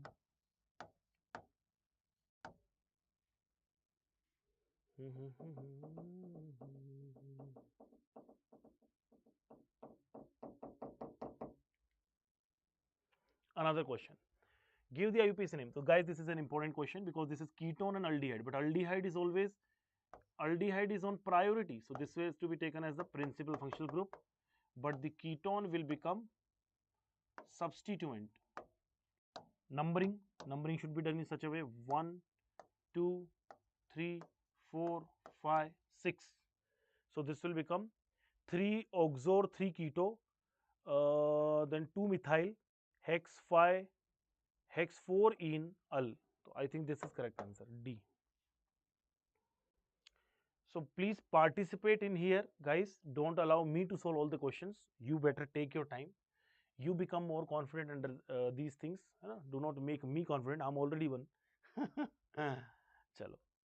IUPAC name of the compound is IUPAC name of this compound. So this compound is actually, where is the functional group?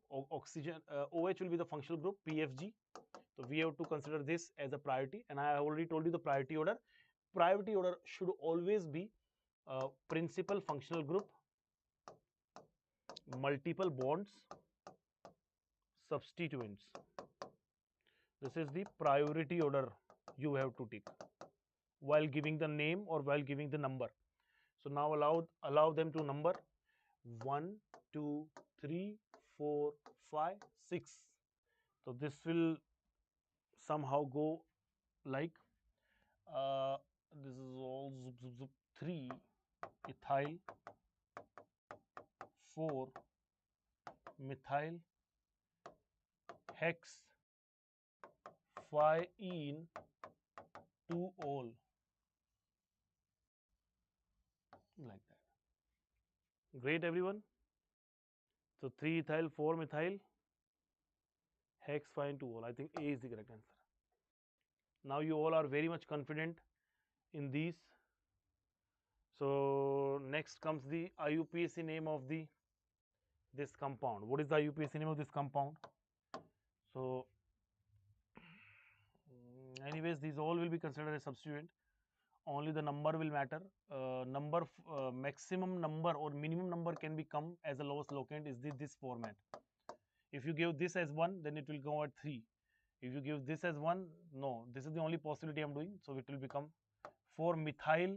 This is what is it? OCH3 is called as methoxy, methyl, thoxy, methyl, and chloro. So I think this will come as 2 chloro first, then 1 methoxy, then 4 methyl, and then simply benzene. B is the correct answer.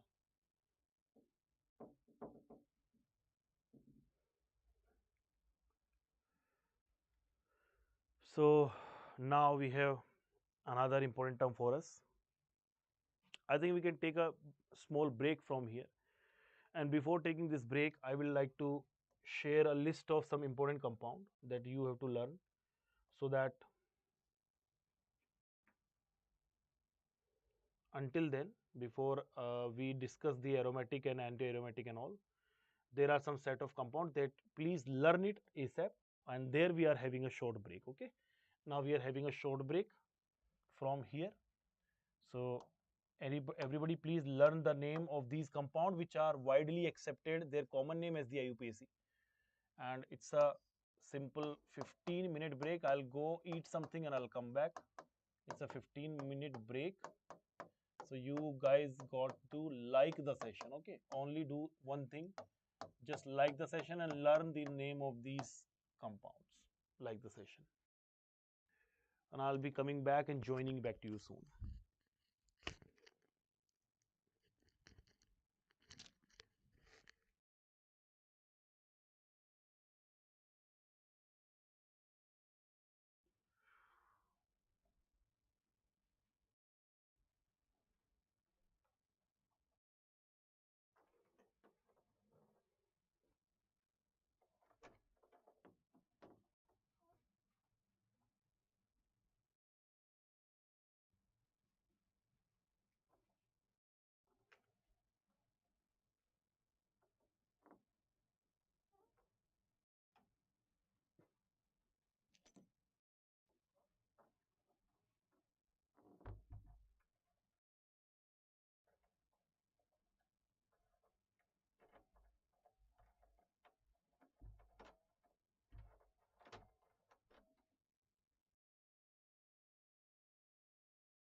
What is wrong with it?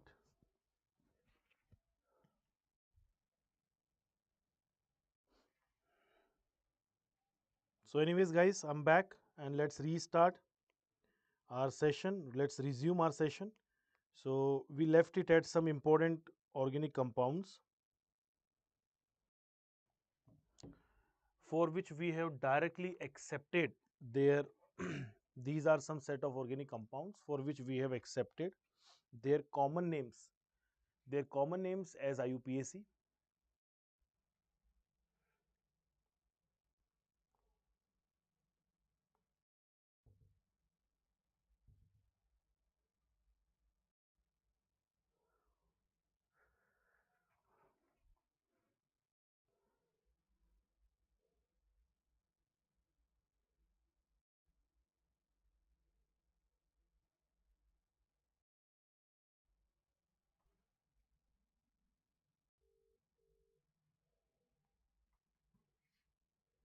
Okay, finally we have recovered our progress. I was worried whether we'll be able to get back to our notes or not, but our notes are quite safe with us.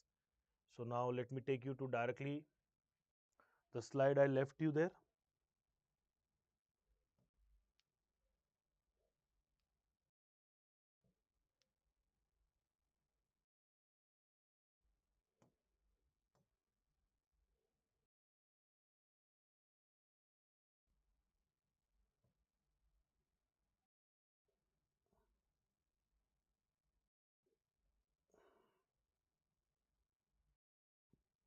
There we are. Hopefully I'm pretty much audible to every one of you. So now guys, let's see that these are some compounds which are mainly aromatic compounds, and these compounds have their unique names, and these common names themselves are accepted by IUPAC, and we do not write their separate IUPAC name. We accept them as the name which is given over here only. So what are these compounds? Like halobenzene, chlorobenzene, fluorobenzene, iodobenzene, like that. Phenol, anisole, phenetol, oh great, OET, toluene, aniline, benzaldehyde, benzoic acid, nitrobenzene, isophenol, benzophenone, acetonitrile. Then I'll give you some more examples which are not mentioned here. I'll give you those examples. See.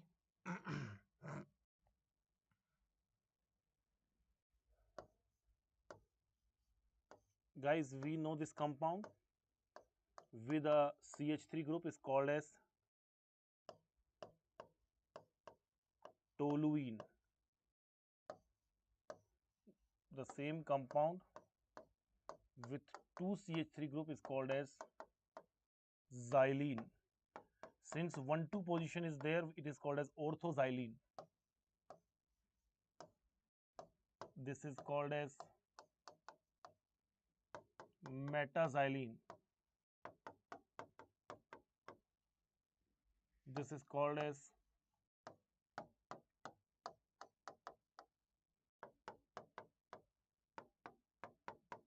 paraxylene. And the compound which has a 135 CH3 group, 135 CH3 group is called as mesitylene.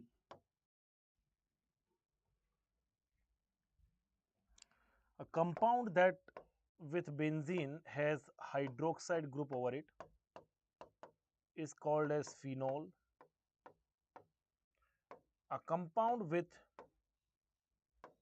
two OH group present at 1,2 positions is called as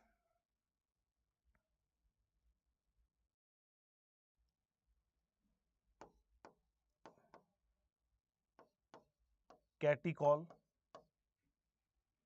A compound with two OH groups present at 1,4 position, sorry, not 1,4, meta position, is called as resorcinol.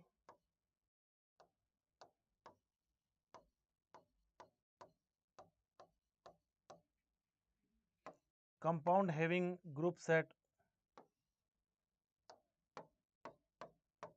1,4, or we can call it para, is called as quinol, a compound with OH group at 135 is called as fluoroglucinol,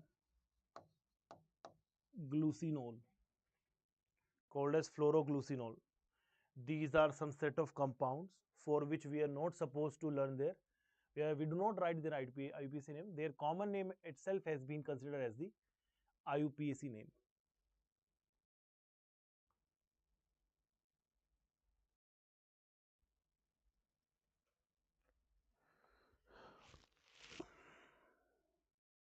So write these compounds down and learn their names, because they will be useful in our coming lectures, especially when we will be dealing with the 12th class organic chemistry. There it will be useful. So there is one more thing I want to tell you, that whenever benzene ring is added with a carbon atom and one valency is basically available to connect with other heteroatom, called as benzyl. Take this example, everyone. Let us suppose if this benzene ring is added to CH2Cl, we call it benzyl chloride. If this benzene ring is connected to 2Cl, we call it benzachloride. And if this ring is connected to CCl3, we call it benzochloride. Beautiful example. Also, similar way, if a benzene ring is connected to CH2Cl, we named it benzyl. Where do we use benzo? Benzo is used somewhere where two valencies of this carbon are occupied with other compound, such as double bond O, and we are writing it this. So this will be not this, it will become acetophenone. Nahi yaar, maza nahi aaya. Okay, just put a Cl here, benzoyl chloride. Cl. So this will become benz. Nahi yaar. CH double bond O. This will become benzaldehyde. And third one could be benzene with C double bond O, Cl. Then this will become benzoyl chloride.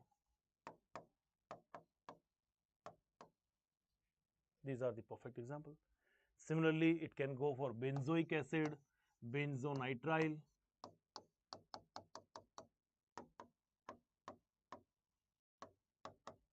So benzo term is used whenever the carbon connected to the benzene, all three valencies are satisfied by the other groups. If there is one hydrogen and two groups are satisfied, it becomes benza. If one only valency is satisfied by other group, or other two are satisfied by hydrogen, it is called as benzyl. So benzyl versus benzal versus benzol. This is what we have learned till now. Now another concept which is very important to us and we need to understand is concept of aromatic compound. So guys, we have broadly three types of compounds, generally talking about the organic compound. They could be aromatic, they could be non-aromatic, they could be anti-aromatic. The aromatic and anti-aromatic are quite similar. The only difference between them is the number of pi electrons involved in conjugation, And if we talk about the non-aromatic, rest other compound other than anti-aromatic and aromatic are called as non-aromatic. First, let us understand aromatic compound. What are aromatic compound? Such as, take this example of benzene. So guys, benzene is a cyclic structure. it should be a cyclic structure. So aromatic compound with a planar or 2D cyclic structure. Cyclic along with planarity, it is a planar structure. All the carbon atoms of benzene are in the same plane. It's a planar structure, sp2 hybridized. There's a delocalization of electron, so we can see double, single, double, single, double, single. Whenever there is a this kind of pi electron density is distributed or separated by a single bond, double, single, double single, triple, double single plus, double single minus, double single radical, double single vacant, anything like that is available. That is called as the resonance. This is called as resonance or conjugation, where pi electrons can transfer from one position to another like this. So I can show you even that this can shift like this can shift like this can shift like this. So this will give you another resonating structure like this. Okay, so this is resonance. So how do you consider the, is it cyclic? Then you will say yes. Is it a planar structure? You will say yes. Is there resonance oblique conjugation? Then you will say yes. Then how many number of pi electrons are involved in conjugation? The number of pi electrons involved in conjugation is determined using this formula, that one double bond over here which is moving is actually 2 electrons, 2 pi electrons. So number of pi electrons are 2, 2, 2, 6. So if it follows 4n plus 2 pi electrons, where n could be 0, 1, 2, 3, 4, whatever. So like in the case of 6, n equals to 1, 4 into 1 plus 2 is equals to 6 electron. If some compound that follows this particular criteria is called as to follow the Huckel rule, is said to follow what? Huckel rule. And Huckel rule following these compounds are called as aromatic compound, which are highly stable, which are very stable compound, exceptionally stable compound. I hope this part is pretty much clear to all of us. This is called as aromaticity. Compounds are called as aromatic compounds.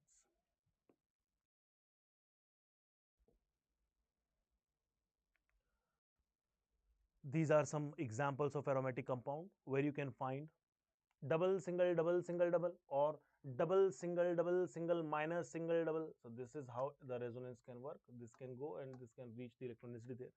So everywhere is the conjugation, and apart from conjugation, there are 4n plus 2 number of pi electrons which are involved in the resonance. Such type of system is said to be aromatic in nature. Then comes anti-aromatic. We have studied aromatic compound. Now we'll study about the anti-aromatic. What are anti-aromatic? Just oppositely as in, since aromatic compound have 4n plus 2 pi electron, they will be having same cyclic structure, resonance in the structure, planar structure, and conjugation, no doubt, but there are 4n pi electrons. And 4n pi electron makes it highly unstable. This thing is explained on the basis of molecular orbital theory, that in aromatic compounds, the electrons are filled or moved into bonding molecular orbital, which makes the compound more stable. In these compound, anti-aromatic compound, the electrons are moved to anti-bonding molecular orbital, which gives it more instability, more energy. That is why these compounds are highly unstable. This compound is highly unstable. It has 4 pi electrons in it, so it follows 4n plus 4n pi electron, or n could be 1, 2, 3. It cannot be 0. If n is equals to 0, then it will become overall 0. So 0 pi electrons means no resonance. Clear, everyone? I hope this part is clear, absolutely clear.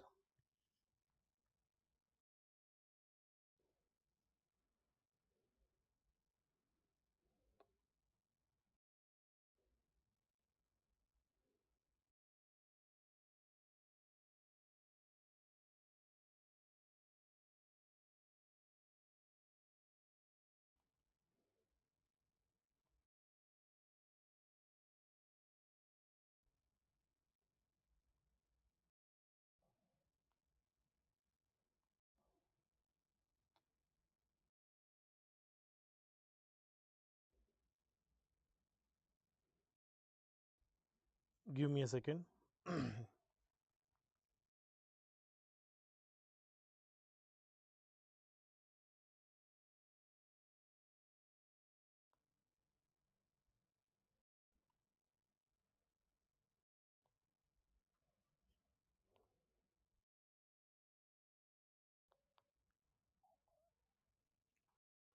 Okay, so such examples are then we have anti-aromatic also. Anti-aromatic are those compounds which are neither aromatic nor anti-aromatic. So they do not have either conjugation, or they are not cyclic, or there is a lack of anything that matches with the Huckel rule or opposite to that in anti-aromatic. That is considered to be non-aromatic compound. Now you better try some questions by your own and then become confident and comfortable in it. The application of aromaticity is, it is very stable compounds are there, and this ring will be definitely living into this because this is an aromatic ring. This is also an aromatic ring. Aromatic compounds are highly stable. Then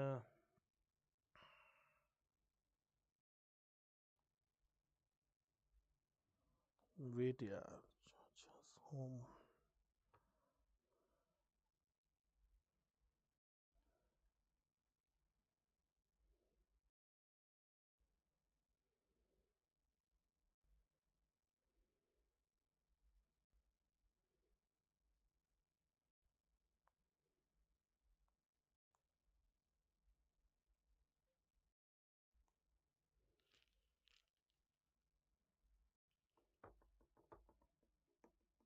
Okay, the next could be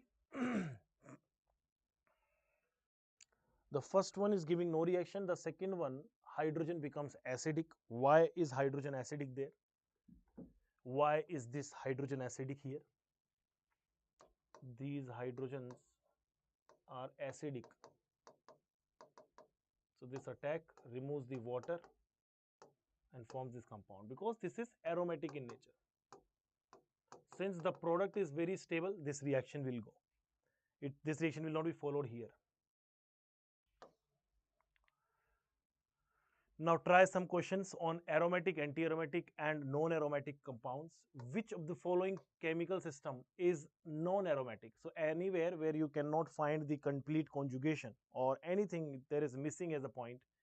So this is aromatic, this is aromatic, this is aromatic, this is non-aromatic. Why? Double, single, single. Whenever two single bonds are coming, the carbon atom between them is sp3, and sp3 is non-planar. It doesn't go with conjugation, so it is a non-aromatic. Let me write no conjugation, no complete conjugation. There should be a complete cyclic conjugation.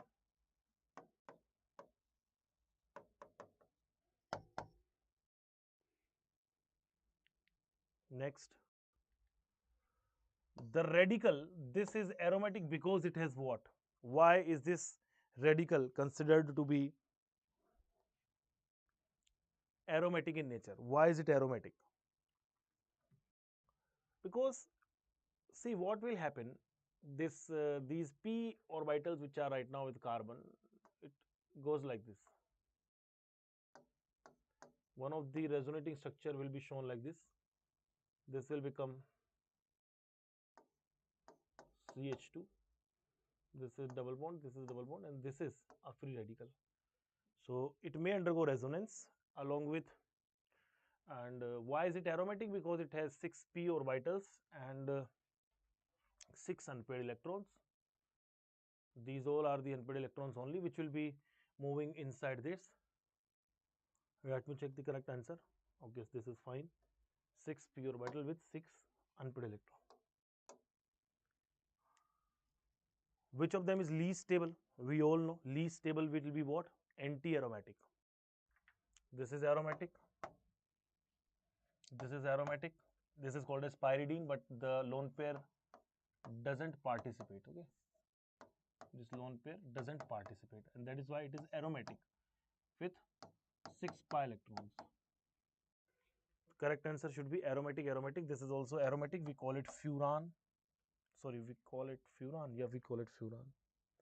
This is the correct answer. This is non-aromatic because of this sp3 hybridized carbon atom which doesn't participate in resonance.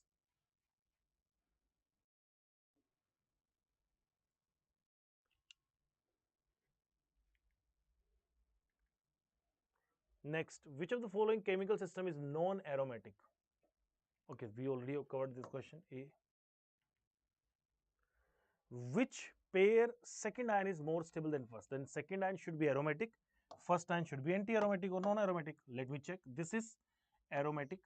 This is anti-aromatic because this is 4 pi electrons are here. 4 pi electrons means anti-aromatic. 2 pi electrons mean 4n plus 2. This is anti-aromatic. This is aromatic. This is anti-aromatic. 8 pi electron. This is aromatic. This is non-aromatic. And this is non-aromatic. But this is more stable because of the resonance.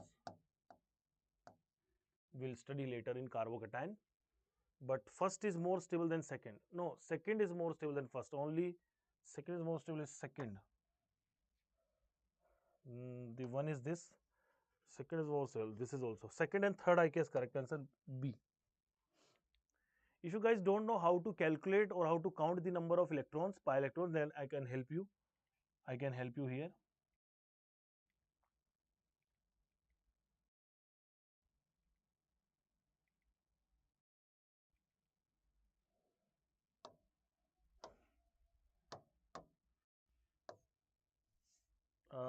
Type of system.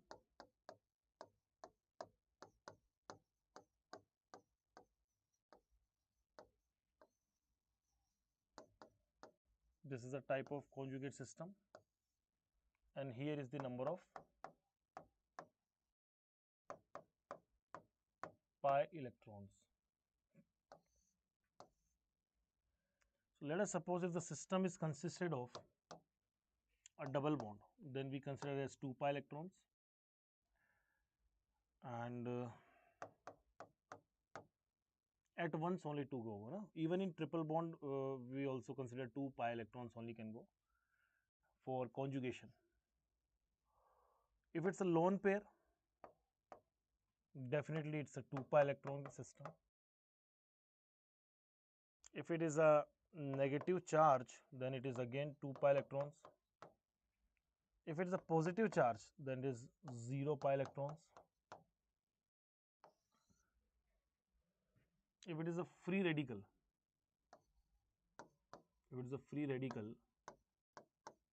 number of pi electrons 1 pi electron. If it's a vacant orbital, hybrid or unhybrid, 0 pi electrons. Now this is what we have to learn about. So this is how I calculate how many number of electrons are there in a particular conjugate system. Take this example. Let us say this is, so how many number of electrons are there? 2 pi electrons, 4 pi electrons,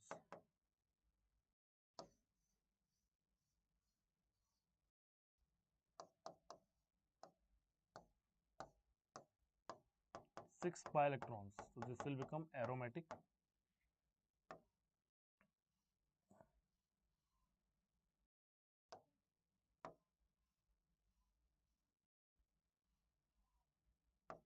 Negative charge is here. This is 8 pi electrons, and it becomes anti-aromatic. Aromatic versus anti-aromatic. In the similar way, this was aromatic, this is anti-aromatic. So that is how we count the number of electrons.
So this part is completed.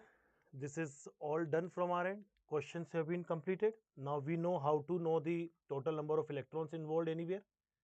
Everything is fine now. Now I will go directly to the final topic of the day, everyone. Electronic effects. Okay. So anyways, not a problem. Those who are posting any kind of doubt, they can ask. And thanks for your Ahan Lahiri.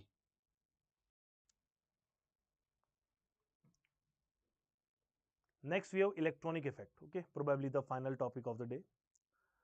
Electronic effect. So as the name itself suggests, this is something which is related with the displacement or movement of the electron, which can be partial or a complete. Like in resonance or in mesomeric effect, we'll see a complete shift of pi electrons.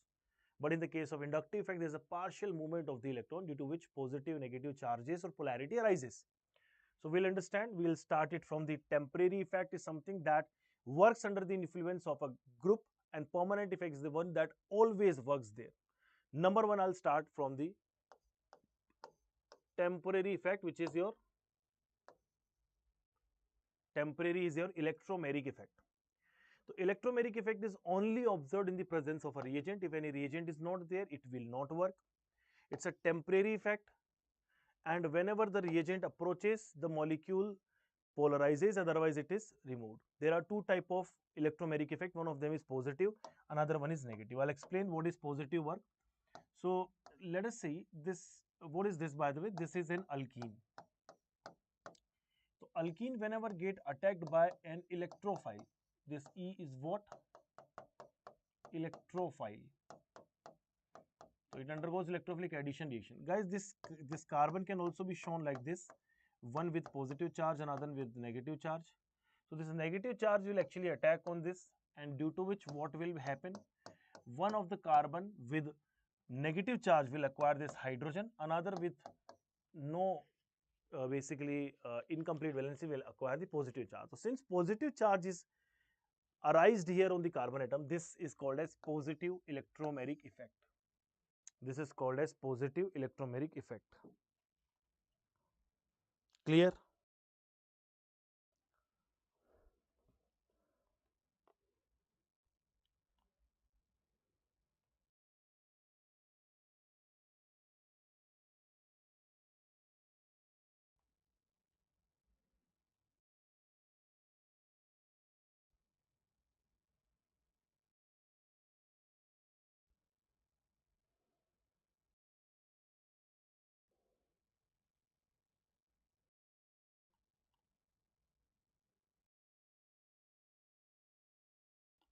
Right. Now I'll explain you what is negative electromeric effect. As the name itself suggests us,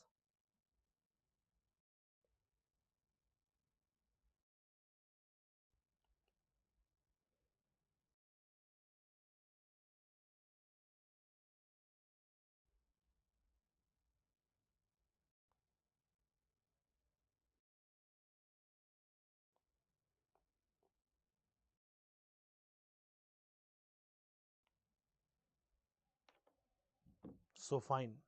Next comes your negative electromeric effect. As the name itself suggests, negative electromeric effect will be acquiring a negative charge on the substrate. How? Let us check it. This is called as a carbonyl group, and carbonyl group usually gets attacked by the nucleophile. This nucleophile with negative charge comes here. The electron density shifts through more electronegative atom oxygen. Oxygen will acquire a negative charge. This nucleophile is attached. This is the carbon, negative charge.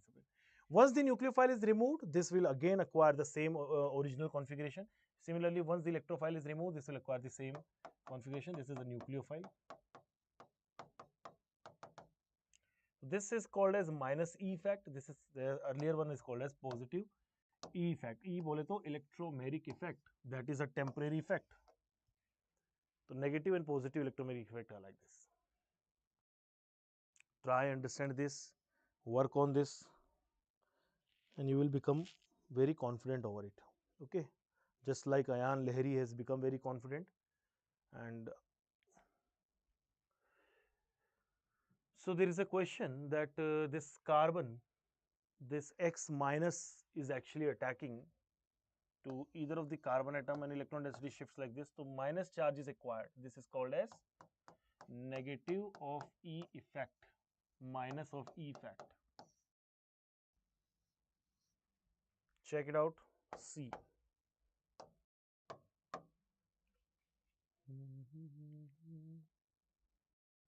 Then another question is, then next is inductive effect, which is a permanent effect. Permanent effect as in it doesn't happen in the presence of any external group.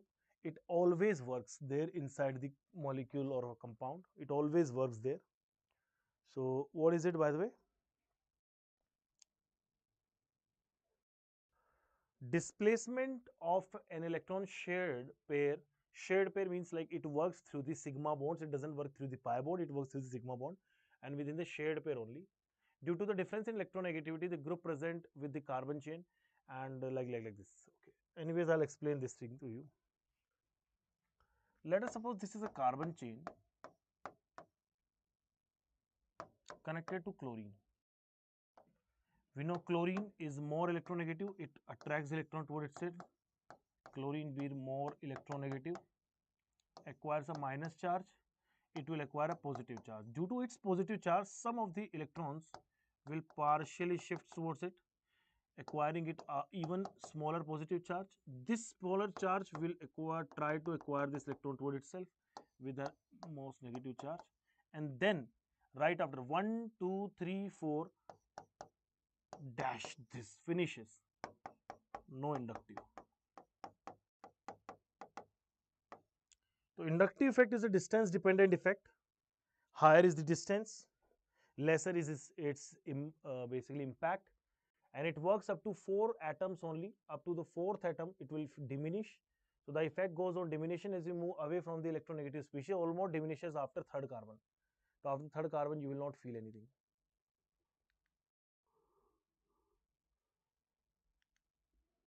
Now we have two type of electronic effects. Now we have two type of inductive effect as in. One of the inductive effect is called as minus I effect. One of them is called as what? Minus I effect. And another one is called as plus I effect. So first we'll see plus I effect. What is plus I effect? Plus I effect means electron density towards carbon chain. If the carbon chain receives the electron density from some group, then this is called as plus I effect, and that group which is attached to the carbon chain becomes the plus I group. Very simple. So these all are the group that we have to learn. I'm star marking it because this kind of question have been asked previously. So guys, CH2 minus, NH minus, O minus, CO2 minus, CMe 3 degree, 2 degree, 1 degree. This is 3 degree group. This is 2 degree group. This is 1 degree group. This is 0 degree group. This is higher is the atomic mass, higher is the inductive effect also. So tritium has higher than deuterium, has higher than hydrogen. This is the inductive effect. Then comes minus I. So see, this is because of electron density toward the chain. Minus I effect does what? That particular group absorbs electron density from the chain. So electron density is absorbed from carbon chain towards minus I group. So minus I group should be more electronegative, like NF3 plus, NMe3 plus, NH3, NO2 plus, cyanide, SO3H, COOH, COCl, whatever the group is there that can absorb the electron density due to its more electronegativity is the correct answer of minus I. Let us try some questions on the same which we have studied. Number 1 is inductive effect of chlorine operates in. Inductive effect of chlorine. We all know inductive effect operates permanently through sigma bonds or shared bonds. So guys, you can see everywhere you will find the sigma bond, because without sigma bond you know pi bond can be formed. So this and this all is correct. B is the correct answer. Everywhere inductive effect of chlorine is operating, that results in the partial negative charge on chlorine, partial positive charge and lesser partial positive charge like this here. Everywhere it will work. Next question, the inductive effect of the groups are respectively. So guys, if something is having positive charge, it will try to attract electron density from carbon chain toward itself. It is minus I. Deuterium will try to give the electron density. It is plus I. COO minus, carbon is connected with oxygen with minus charge. If minus charge is there, it will try to repel electron and push the electron towards the toward the carbon chain or towards the system. So this is again plus I, and this is there is no minus charge. Simple oxygen being more electronegative, minus I effect will be there. I want you people to become as confident as I am, and that will be only possible if you practice out a lot today. So go peacefully, silently, sit somewhere, try to note down the complete notes, make out the short notes out of it, practice some questions that will be given inside it. So many questions are there for practice, so that will make you confident on this topic. Third type of electronic effect. I'll discuss 4 type of electronic effect today. The third one is here. Third one is called as resonance. So what is resonance, everyone? Resonance is the delocalization of pi electron. The definition itself says. So what is the meaning of delocalization? See, let us say double bond is here, and let us say here is a positive charge.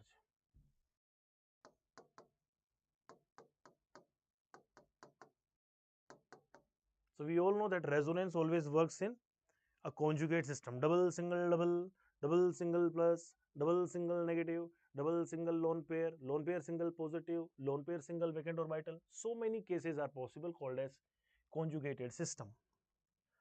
What happens in this system? This electron density jumps from here, comes to here. So one of the resonating structure will be formed, will be CH2, CH, CH2. Position of atom does not change. You can see the position of atom does not change. The only thing that changes is the pi electrons. So pi electrons have moved from here to here. So now this will acquire a double bond, this will acquire a positive charge. Check it out. Total charge will be the same. Total number of electrons involved will be the same. Positions doesn't change. Number of bonds will be the same. The only thing that changes is the position of the pi electrons. Pi electrons will change their positions. So that is it. So resonance is a hypothetical phenomenon.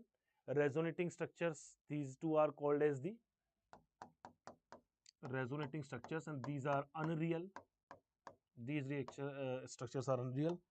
The real structure of above mentioned will be CH2 double bond, CH2 single bond, CH, CH, single bond CH2, partial double bond, and with a overall positive charge on the molecule. This is how it look like. This is called as the resonance hybrid. Resonance hybrid, and resonance hybrid is a real structure, because in real, guys, you will see that there is no proper double bond, there is no proper single bond, it's a partial double bond. So that is what we see in the case of resonance hybrid. Maybe this concept might not be that clear to you, so let me take you to another such example, and that will make you more confident over this topic. The bestest example is the benzene. We know that benzene has these alternate double bonds, but these structures are actually presumed by us, and these structures are highly unreal, because there is no single bond in benzene, there is no double bond carbon-carbon in benzene. It's a partial double bond there. These two structures are called as resonating structure. If you make mixed of these two structures, you will see single bonds are everywhere, double bonds are separated, distributed overall all to carbon atoms. This becomes the resonance hybrid. Resonance hybrid is real, resonating structures are unreal. What if I calculate the energy difference between these two?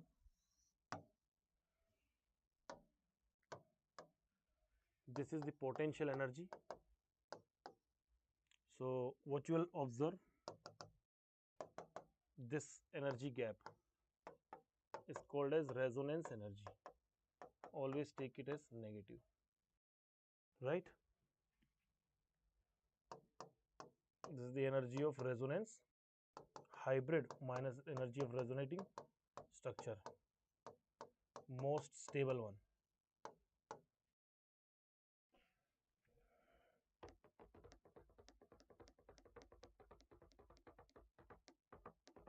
This is the concept of resonance.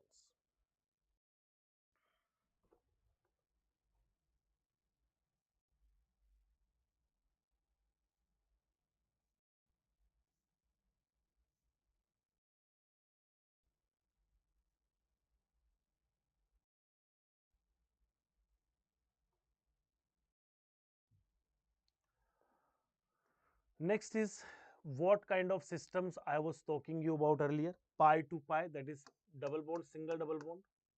There could be double bond, single positive charge, double bond, single negative charge, double bond, single an odd electron, double bond, single a lone pair,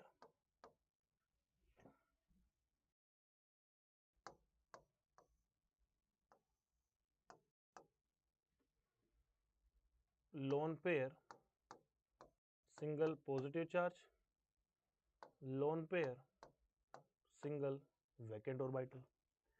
So these are the systems where you can find that resonance will happen. There will you get the conjugated system where pi electrons can transform from one position to another. Try this question. Which of the following lone pair charge indicated is involved in resonance? Okay, so this will involve, this will go like this. So this is yes. Lone pair or negative charge, yes, it is involved. Here also it is an aromatic compound. So all of these correct answer. Simply need to check double, single, negative, positive, single, negative, negative, single, positive, everything that it need to be checked.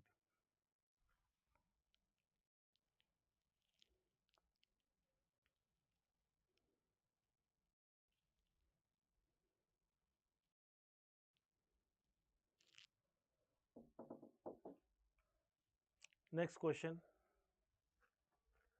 In which of the following resonance will be possible? So we don't see any no conjugation, no conjugated system. Here is this is goes there, this is here. O minus, yes. This is no conjugation. This is double, single, single. This is sp3, and I told you no. B only the correct answer. Then we have stability of the resonating structure. Which resonating structures are stable, which one are not? How can we determine that? So guys, there is a rule that we are written down over here in the sequence of which we have to follow. Okay. So first of all, we have to check the one which is having highest number of bonds in it will be highest stable. Higher is the number of pi bonds or sigma bonds are there, that will be more stable. Where sigma are same, only pi bonds will be higher, it will be more stable. Okay, make this thing as first, this thing as second, then have third, fourth, fifth. Okay, priority order. This 1 to 5, 4, 5 is the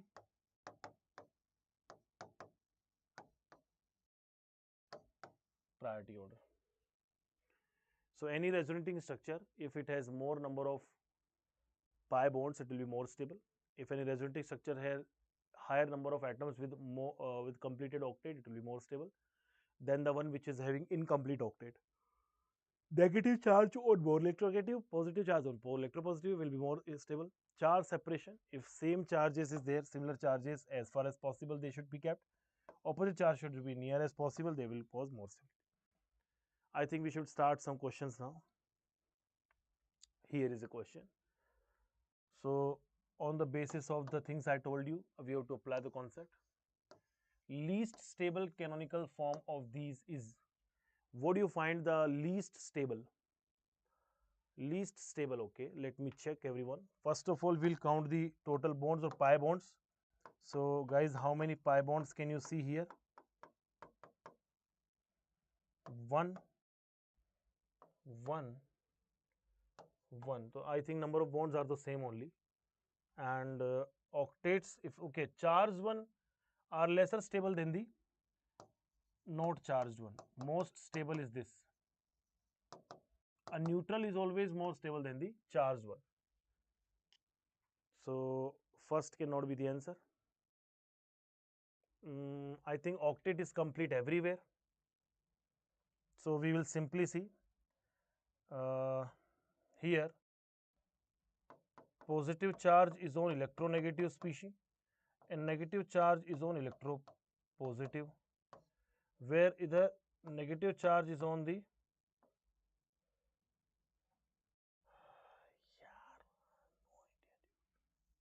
uh,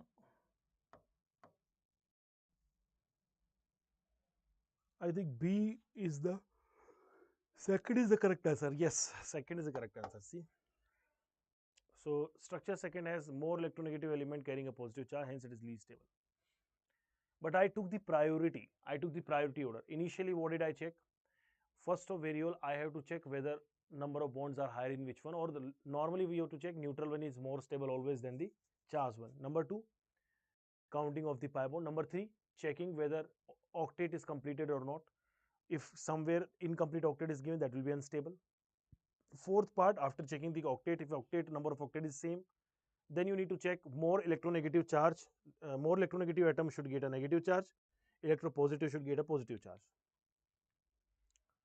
Resonance energy, we all know about resonance energy. Resonance energy is the amount of energy which is the difference of energy between the difference of energies between most stable canonical form and the resonance hybrid. And we are not supposed to learn this thing, and we already have covered this part in thermochemistry. So I'm writing, if somebody has not covered thermochemistry lecture, please go and visit there, covered in thermochemistry.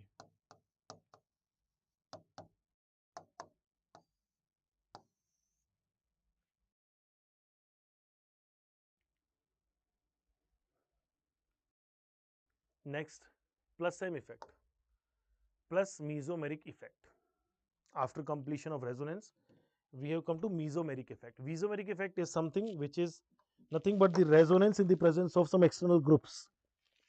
In the presence of groups, what resonance occurs and how does it manipulate the electron density all. So positive M means electron donating group is there, which will be increasing the electron density in the system, in the conjugate system. It pushes the pi electron into the conjugate system, and these are the examples. Always learn. I have this idea of like what kind of compound you will get. Let's say this is a conjugate system. This is also a conjugate system, and a compound. This type of compound will be there. What is it, yaar? A compound. Let's say X is connected. X with a lone pair. An atom with a lone pair will be a positive M group. This X will be a positive M group if it can donate the electron density. See, like that. Please learn this order. It is very important.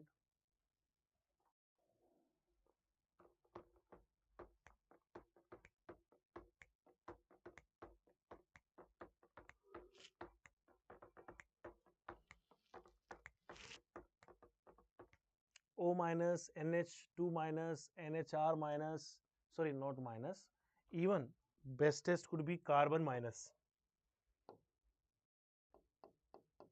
NH minus, C minus, CH3 minus, C minus, CH2 minus.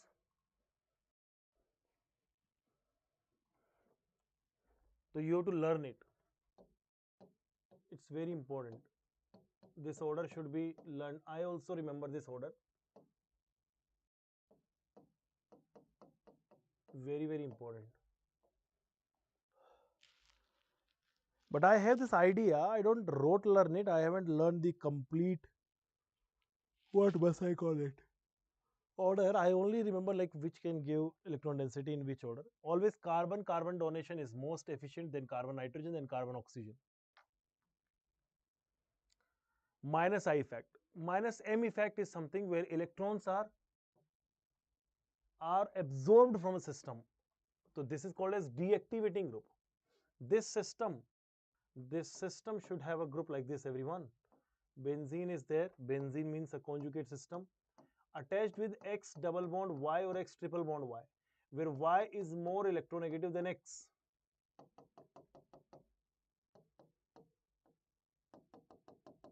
So what it will do? It will push electron density to be attracted from here, and this has to give this. So some group which is abstracting the electron density from the system toward itself is called as a minus M group. So that is it. I think you are pretty much getting the concept now.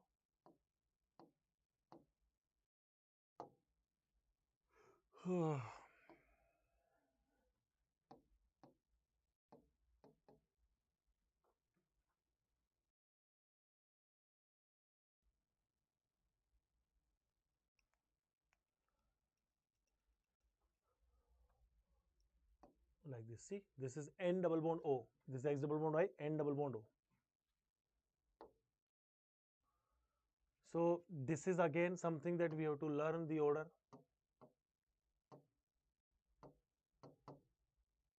Learn the order of minus M. Very, very important.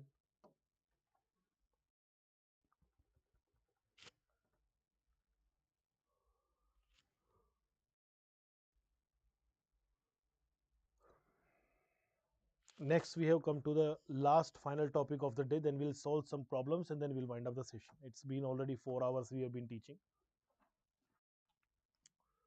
Hyperconjugation. We also call it sigma pi conjugation. So guys, how does it operate? Let us check. Let's suppose there is an alkene.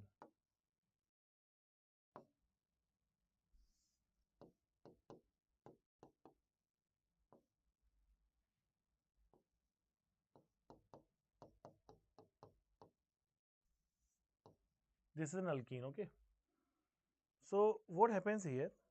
You know what this doubly bonded carbon, the next carbon to it, which is alpha carbon to it, and it should be sp3. This hydrogen becomes acidic. If some conjugation is like this, doubly bonded carbon connected with a hydrogen, this electron density goes like this, it becomes C minus, then its conjugated structure will be somehow looking like this, CH2, double bond, CH single bond, CH2 minus, and this H plus will roam around here. This is called as hyperconjugation structure or hyperconjugating structure.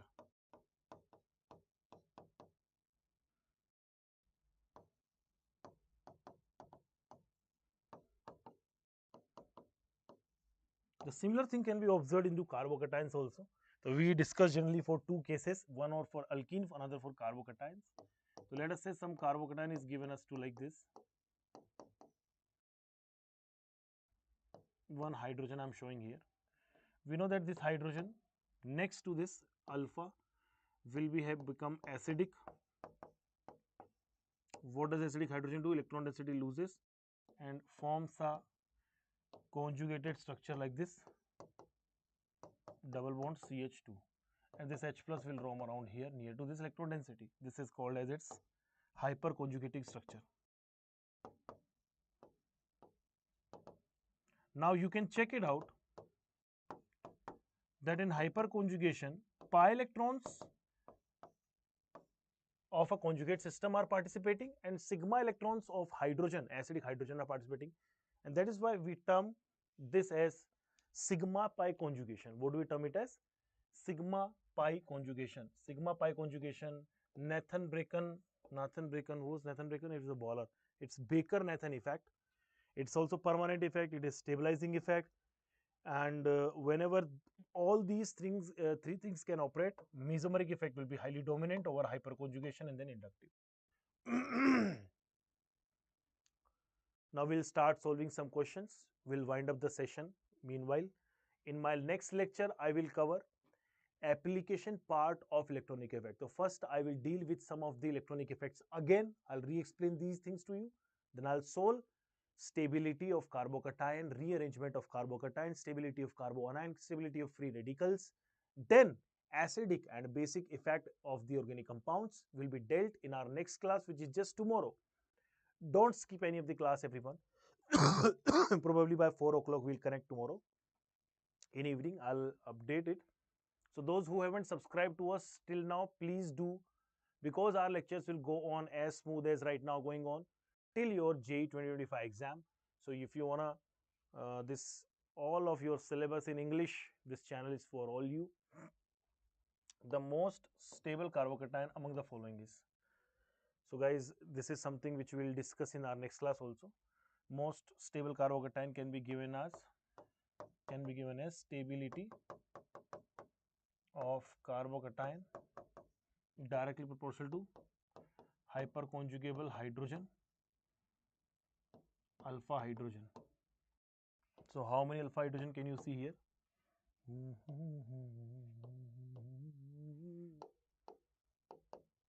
This is alpha, this is alpha. 0, 3. This is alpha, this is alpha. 4. This is alpha, 5. And this is alpha, no, this is only alpha, 2. Most number of hyperconjugable structure. So let me tell you, this number of hyperconjugable or hyperconjugating structures is equals to number of alpha hydrogen, and total number of structures including the original molecule, total number of structures, number of alpha hydrogen plus 1.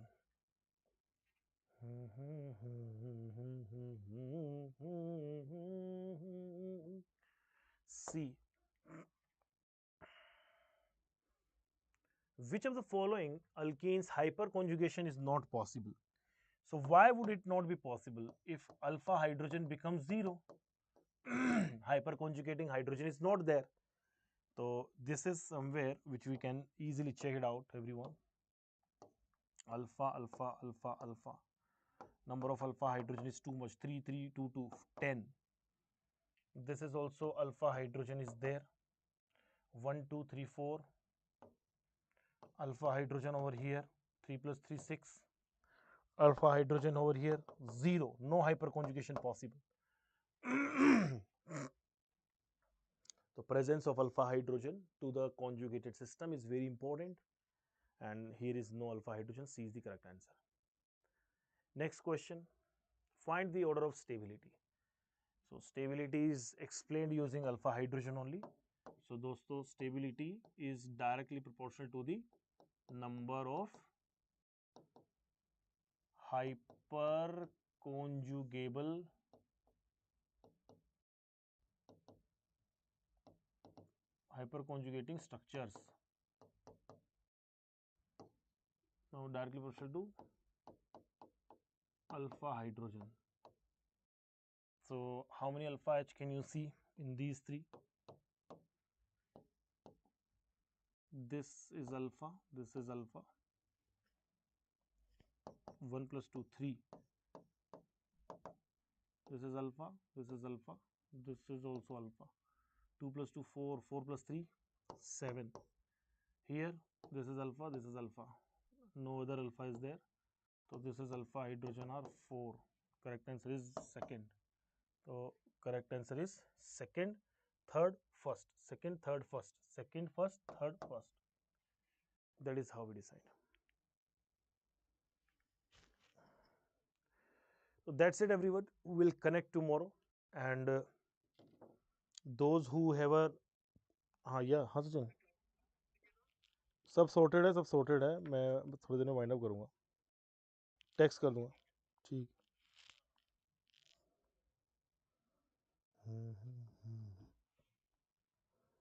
So guys, if you have any doubt, you can ask me in the doubt section, and subscribe to us.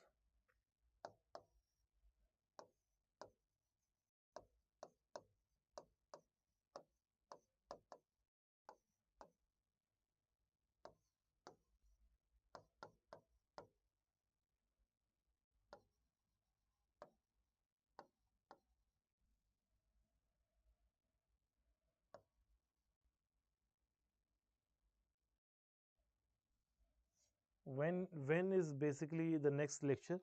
Monday probably, no? Let me check my schedule. Tomorrow, yes. So Monday is tomorrow. So tomorrow, Monday, we will have GOC part second, and we'll cover some 3 or 4 parts overall because it's a huge chapter, guys. Okay. 3 notes from Telegram channel. You can get our notes from Telegram channel. So check the description. You will get the link there. Right? And most importantly, those who haven't liked the session, do it ASAP. Like the session. And now I am pretty much open to take the doubt. If anyone faces any doubt, do let me know. I'll help you.